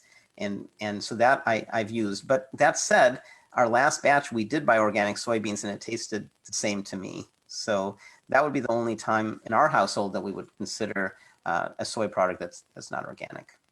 Debbie. Yes, I just wanted to mention that we have gotten organic tofu, and it is non-GMO, and it from Walmart, and they have most of the different types of tofu as well. Angelita had posted on Facebook a response about organic sprouted tofu. So do you have any experience, Angelita, that you want to share about sprouted tofu? I do know sprouted tofu is far more digestible for people who have problems with digesting tofu. So Angelita, did you want to share anything about sprouted tofu? Well, to me, the sprouted tofu has a better texture and it has a better flavor. Sometimes when I get one that isn't sprouted, but it is organic and non-GMO, it kind of has a little bit of a grainy flavor to it. So I really do prefer the sprouted one. And I believe if you consume beans and nuts and seeds that have been sprouted, you get more of the benefits of the beans and the sprouts and so forth. Okay, was there another question that came through? Some questions came in about, there was a question for Carolyn about storing her, one of the things she had made. And we talked briefly that when you buy tofu, it has an expiration date. The shelf stable has a expiration date generally a year in advance. And water packed tofu is usually, I don't know, a couple weeks or a month, something like that. But once you open it, you really have 2 or 3 days, and it'll tell you when, if it's too late, right? Because your tofu will start turning colors. And we'll reserve talking about tempeh till the tempeh show, because when tempeh turns colors, it's actually not necessarily a problem, but tofu should not turn colors. So use your tofu soon and keep it underwater and keep it rinsed every day or so, get rid of the water. But would somebody like to talk about, Carolyn maybe, talk about not necessarily just what you made, but in general, once we cook tofu, how do we store it? Can we then freeze it? Can we refrigerate it? How long will it last? Sure. Okay. So in general, once tofu is cooked, it's going to last about a week to 10 days in an airtight container in the refrigerator. I always like to joke that nothing ever lasts that long at my house because we eat it way faster than that. So there went my button. But yeah, so it's always just gone before that. So Freezing it, absolutely. So freezing it ahead of time when you haven't cooked it yet is a really cool thing to do because it gives tofu a really neat texture. When you then thaw it and cook with it, it's actually a little more spongy, a little more, I hate to say it, but meat-like, it's a little more meaty, a little more chewy. Double freezing is something I've been playing with lately, where you freeze it, thaw it, freeze it again, thaw it again, and it comes out even more meat-like. And that's what I make my little tofu, as I call them, chicky nuggets. So I make my tofu chicky nuggets out of doubly frozen and thawed extra firm tofu, and that's just, it has the most really convincing meat-like texture to it. It really does change the texture freezing ahead. You can also freeze things like the tofu barbecue that I made. You could freeze that. I haven't ever tried freezing the turkey breast slices because they go really quickly. But I think that would probably work. I think you could do that. I don't see why not. But I would probably, I have half of the turkey breast left that I made earlier, and I shaved the rest of it into this big bowl. So you could try experimenting with it, maybe shave some off for sandwiches and then freeze the rest of it and see what happens. But I don't see why that wouldn't work. I think that would be fine. There was an interesting question that came up a little bit earlier, and it said, how much tofu is too much? And so I invite you guys to please take a look at our document, which has all of our recipes. My good friend Brenda Davis, she's my favorite nutritionist, and she contributed an appendix to our document about nutrition and soy. So she made a comment. She answered the question. She said, how much soy is too much? And she points to the Far East, Japan, where they consume a lot of soy and they have generally good health outcomes. Their health outcomes have been going down now that they're getting more Western foods that we eat, standard American diet, but they generally have had good health outcomes and they eat tremendous amounts of soy. So I like how Brenda says it, Brenda Davis, RD, registered dietitian. By the way, she has a brand new book coming out about co-authored with a pediatrician about plant-based eating in children. But Brenda says that sounds like a reasonable upper limit. They do well on that kind of diet. And so maybe that's a reasonable upper limit. What I say to my students is I like variety in the diet, and too much of a good thing may not be good. So I tell my students, if you're drinking soy milk and you're eating tofu and you are eating tofu ice cream, and let's talk about that in a second, and tofu cream cheese, these are not whole foods, by the way. These are processed foods. Do we ever buy tofu ice cream? Yeah, we do occasionally. My daughter just had braces and she's having trouble eating hard foods. And she's very good. She hardly ever eats sweet things. And I'm actually asking her to eat ice cream right now, vegan ice cream.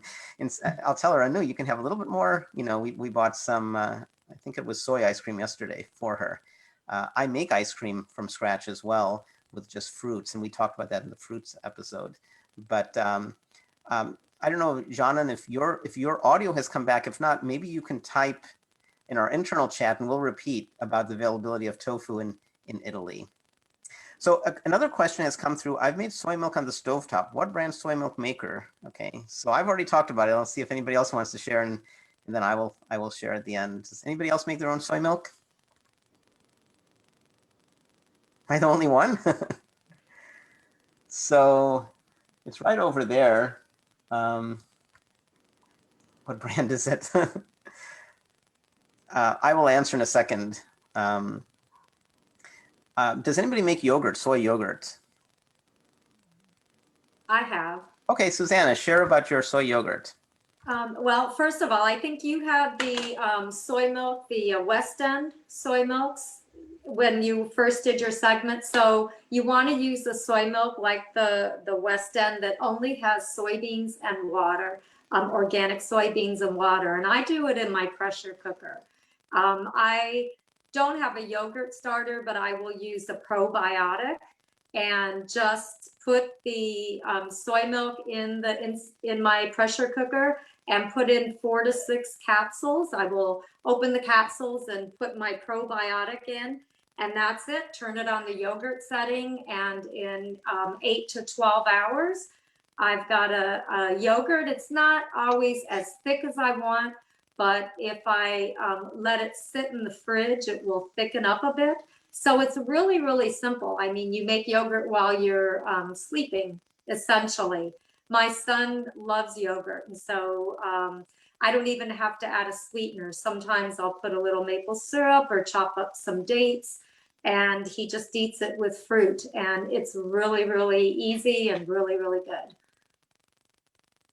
Okay, I just grabbed mine. Let me take a look. So this is what I have. Somebody asked if I recommend. So I have a Soya Power G4. And I like it. It's easy. The way it works is you open it up and there's a mixer in here. It's stainless inside. And what we do is we buy a bag of soybeans. As I said, they're cheap. And it has a measuring cup. And we put the measuring cup full of soybeans in here.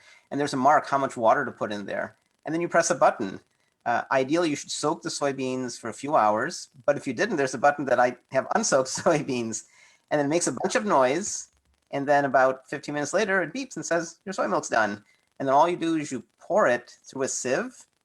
And what's left is called okara. And I'm going to see if somebody can talk about okara.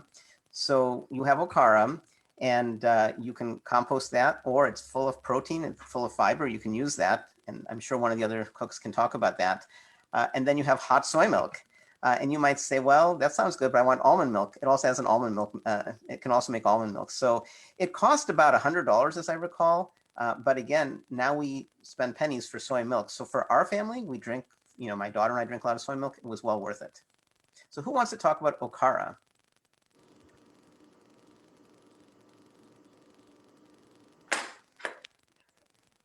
So okara is the solids left over from making soy milk, and you can make patties. So you can form into a patty, put some sesame seeds, put some jerk seasoning, salt, and then saute it, and it makes a burger.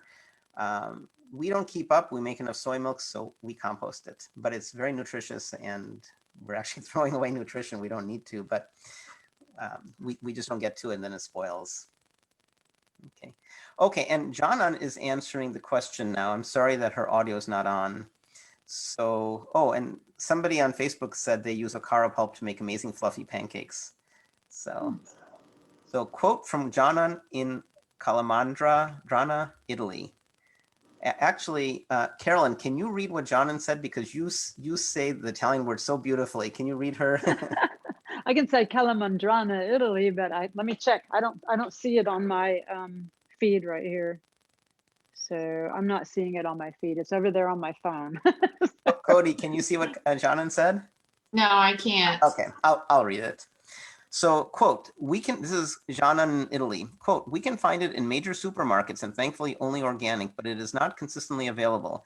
We also have some health food stores within about 30 minutes drive of our home, which carry tofu regularly. At health food stores, we can also get silken tofu, but that's it. Only one kind of firm tofu and one kind of silken. I'm envious of all the different varieties we have available in the US. So it's not true that tofu is widely available. As I mentioned, my heritage, my parents are from India, and tofu is not so widely used. I host the country's biggest vegetarian Thanksgiving, and I've been doing it for 18, 20 years, something like that. And one thing that and sometimes I get a little pushback, but one thing I do is we never have any tofu dishes at Thanksgiving. What? Dilip just taught about tofu. It's a great food. We love it. The reason I never have tofu at it is there's this misperception that if you go vegan, you've got to eat a lot of tofu. My mom never once had tofu in her life. My wife can't eat it. And so that's the reason we don't have things that have tofu, because there's so many other things. I mean, again, don't take this out of context. I love tofu and I love eating it. The only reason I do it at Thanksgiving is to show people that there's many, many, many good things to eat, including tofu. I could use my tofu turkey breast for Thanksgiving next time. Right. Are there other questions coming in? I noticed earlier, this isn't about tofu, but a lot of people were asking about nutritional yeast. What is it? And I know we talked about it a little bit in every segment, but we may want to address that a little further for people that didn't see that. Why don't you do that, Jen? Tell us about what is nutritional yeast. It's a wonderful product. It is not an active yeast, so it's not a yeast that you use to make bread. But it is a yeast that's loaded with vitamin B and it has a Parmesan-y flavor. So we use it in a lot of vegan cheese making. So actually a lot of recipes for cheese will have it in there, but we add it mostly to add that flavoring. It's a great flavoring, sort of like a Parmesan flavoring in it. So it's a good product. And it's got protein in it as well. It's a great addition. You can buy it enriched where they added B12 to it, or you can just buy a regular. And I think most of us would probably recommend the regular because I don't buy the enriched. I've heard it has a little more of a bitter flavor to it. I haven't tried it though. I buy it, my nutritional yeast in bulk, and it's a regular yeast. So it's a good product. It's great to add to your diet. Anybody else have anything they want to add to that?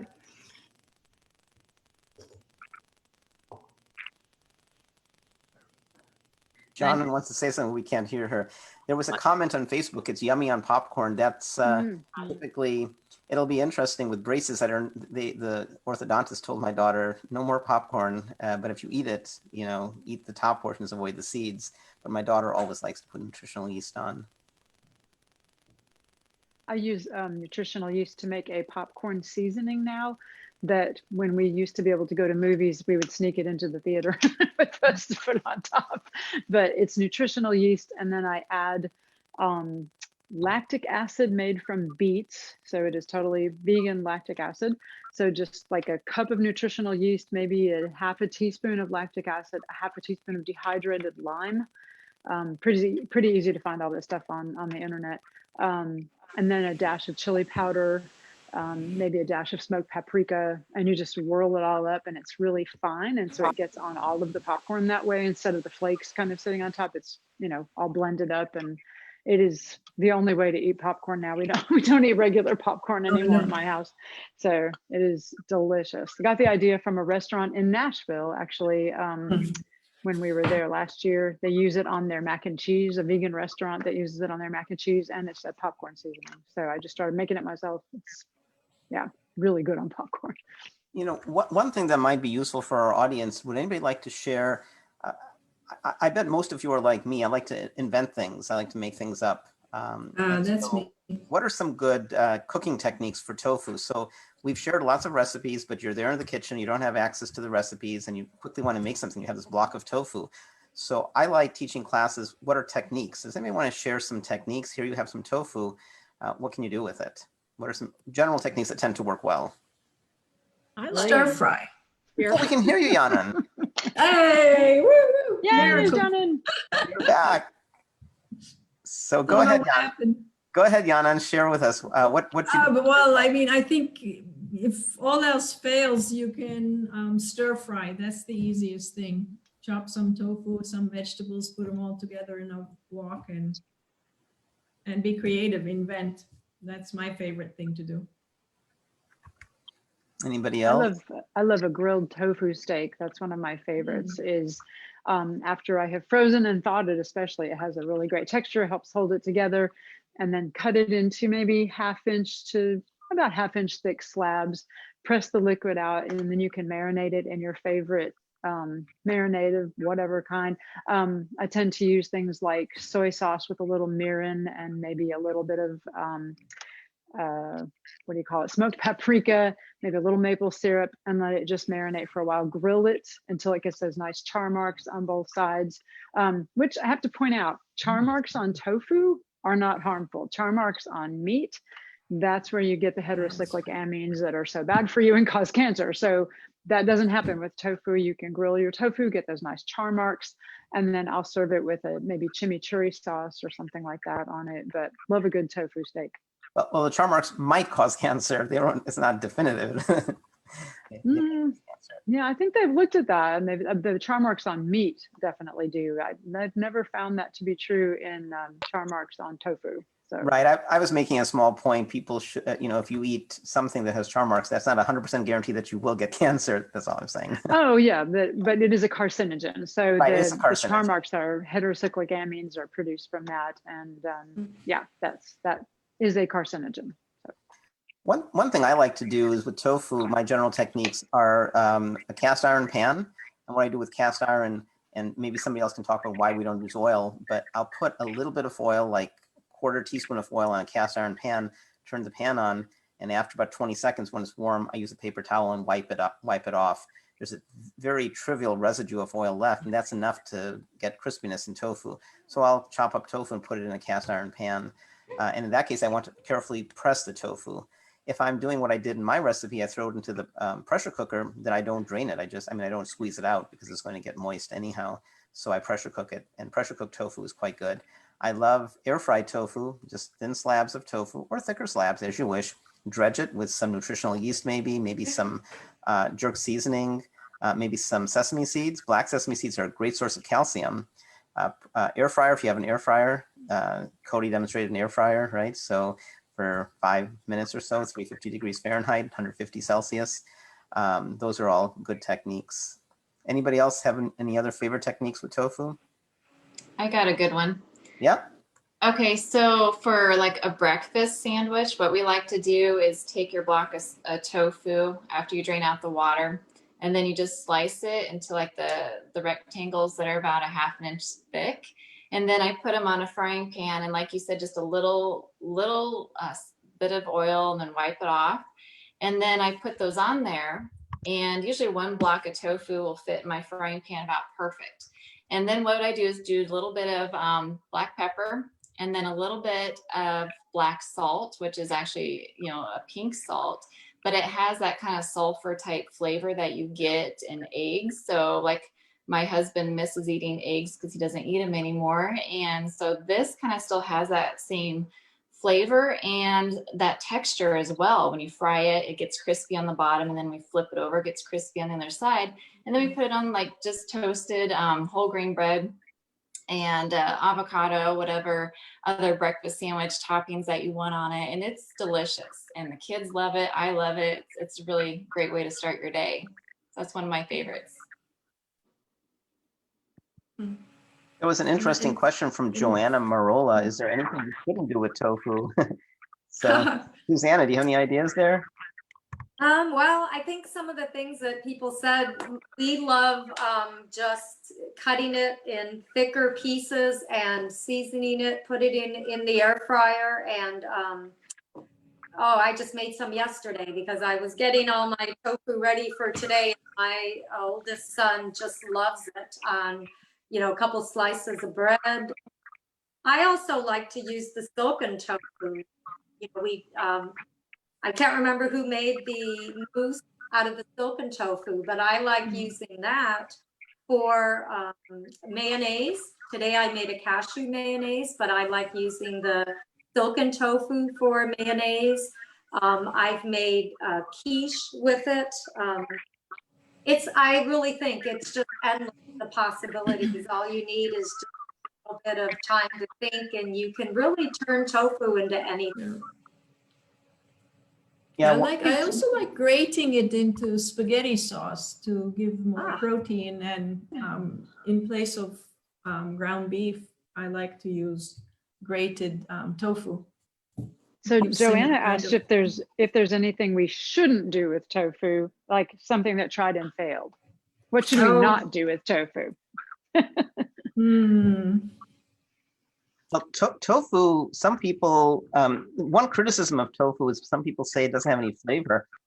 I'm one of the people who I love tofu all by itself. The texture is nice, but for most of us who have a pronounced flavor profile, tofu is a sponge.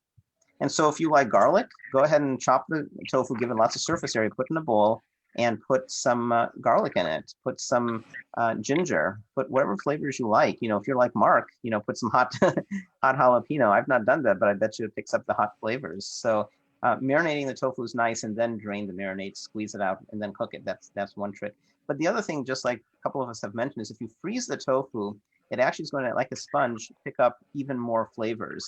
And so try freezing the tofu and then mixing it in with, a stir fry or with vegetables in a pressure cooker, and you'll get even more flavor. So one of my fails, And a comment came in from Pushpa Mak, and I'm sorry, Pushpa, if I'm mispronouncing your last name, tofu pakora. So pakora, of course, is a South Asian delicacy, and I've had tofu pakora. So you can take tofu, get some breading, and you can get a traditional chickpea-like breading that would an Indian family would use in an Indian restaurant, for example, and then you could fry it. I've never fried in my life until I got my air fryer, and now I enjoy air frying. And by air frying, I don't use any oil in it. So yeah, you can make tofu pakoras. One of the some restaurants offer paneer pakora, which just imagine beyond not being vegan, the health profile, you have the high saturated fat of the paneer, and then you have it fried. So. Right. I think Mark was trying to say something a second ago about having a total fail with some tofu, but we couldn't hear you very well, Mark. Can you hear me now? Sorry. Not very well. Oh my. There you are. Now we can hear you. Now we got you. Okay. I just got to put my big mouth near my phone. Sorry. There you go. Yeah. So one of my fails was when I was first learning how to use different tofus. I knew there was silken, but then didn't understand there was like a soft and a firm and a super firm. And I found like, so for example, with my with the scramble, I think Jana made the scramble. You know, I tried to use like a soft. It wasn't a silken tofu, but I must have used this like some off brand, and it just did not turn out really well. I mean, I had to cook it so much, it was so mushy. And then I have tried to make those the Nashville hot chicken tofu bites, but with a softer version. It just does not work. You know, one of my students in my last class, I just did a class on nutrition essentials, and she was really turned off by the whole tofu thought of tofu because frankly, from what I could decipher, she was using the incorrect type. So when the recipe really needed a firm, she was using a softer one. So I really encourage her to go out and get the super firm sprouted, and I know Trader Joe's, for example, has that. And then she made the Nashville chicken bites in between our classes, and just loved it. So converted her. So I think if you run into people that are struggling with the, you know, they don't like it, it's too soft, you know, there's just so much of variety. And again, it's one of the things, you know, and I said that in my segment, you know, we come to being vegans because of our health.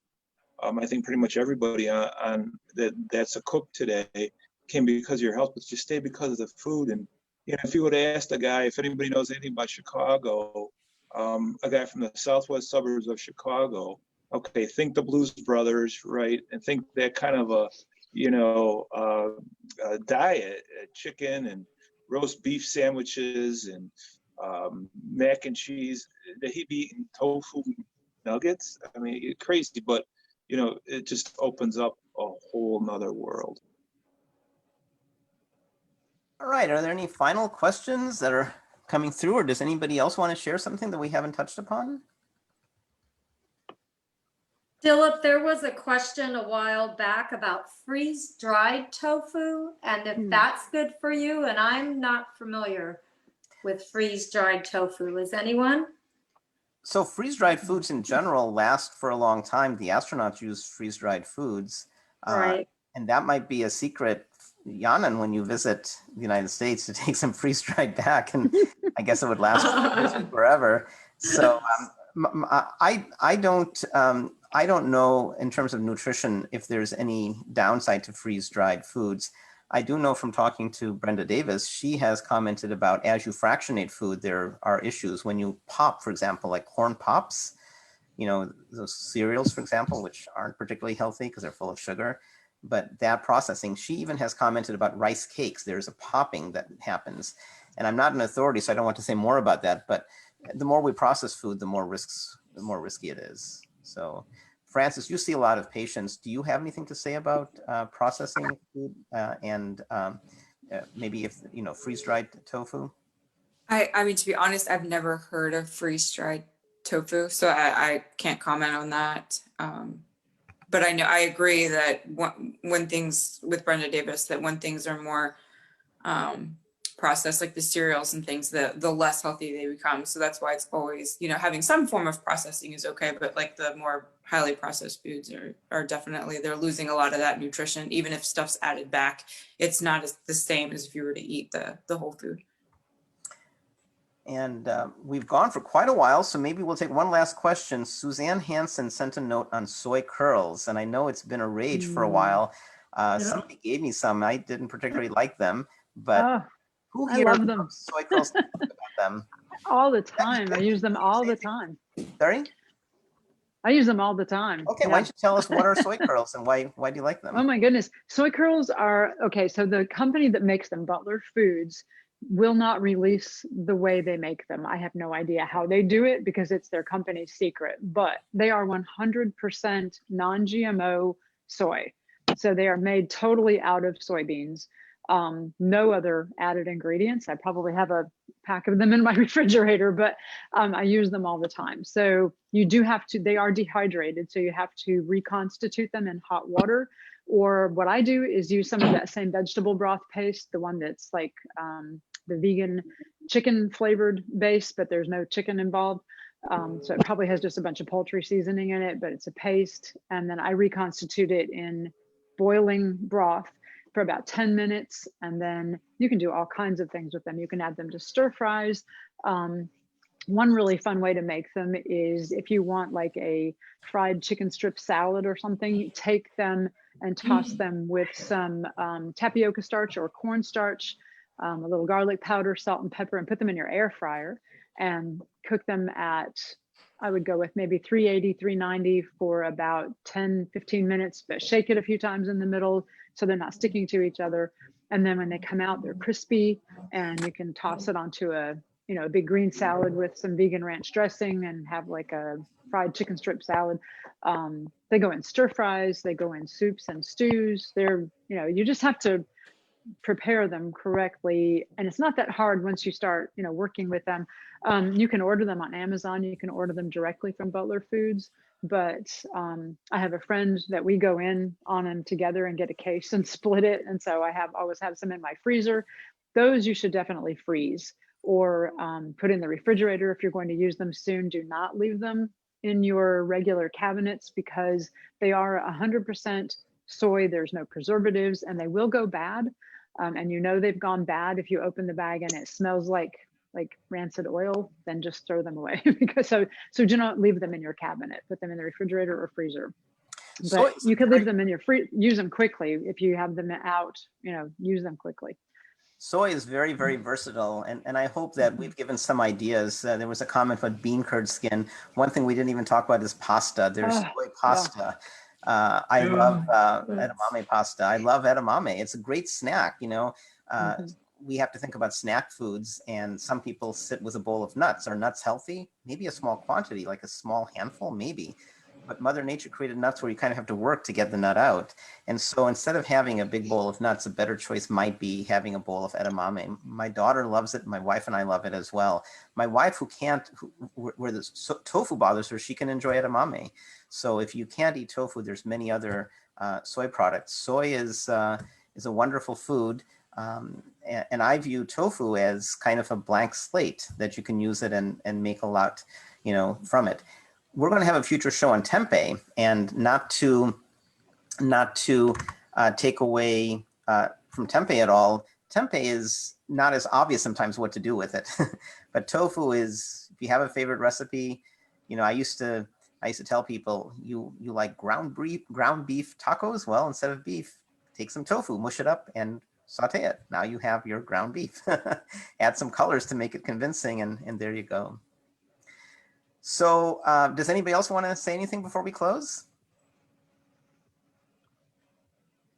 So we all thank you for joining us. This has been really fun. Keep an eye on So Many Cooks on Facebook. Our next show is next Saturday. It's So Many Kids in the Kitchen. So Cody, why don't you take a moment and tell us about So Many Kids in the Kitchen?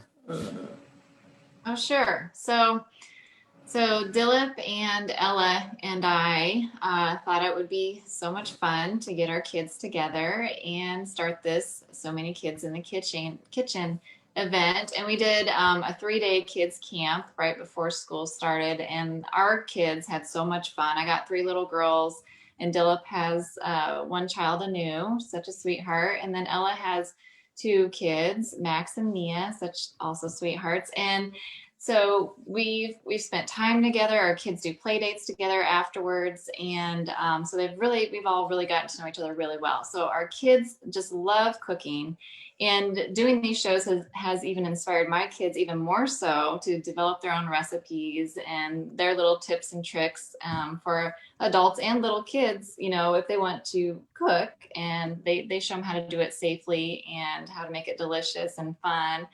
And yeah, we got a show next week, and we're gonna do around the power plate, right, Dilip? Yep. You want to tell us what we'll be doing around the power plate?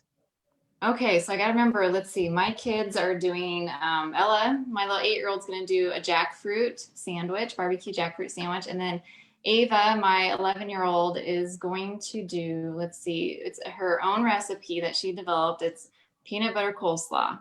And it's really good, let me tell you. So it's got some packed full of flavor.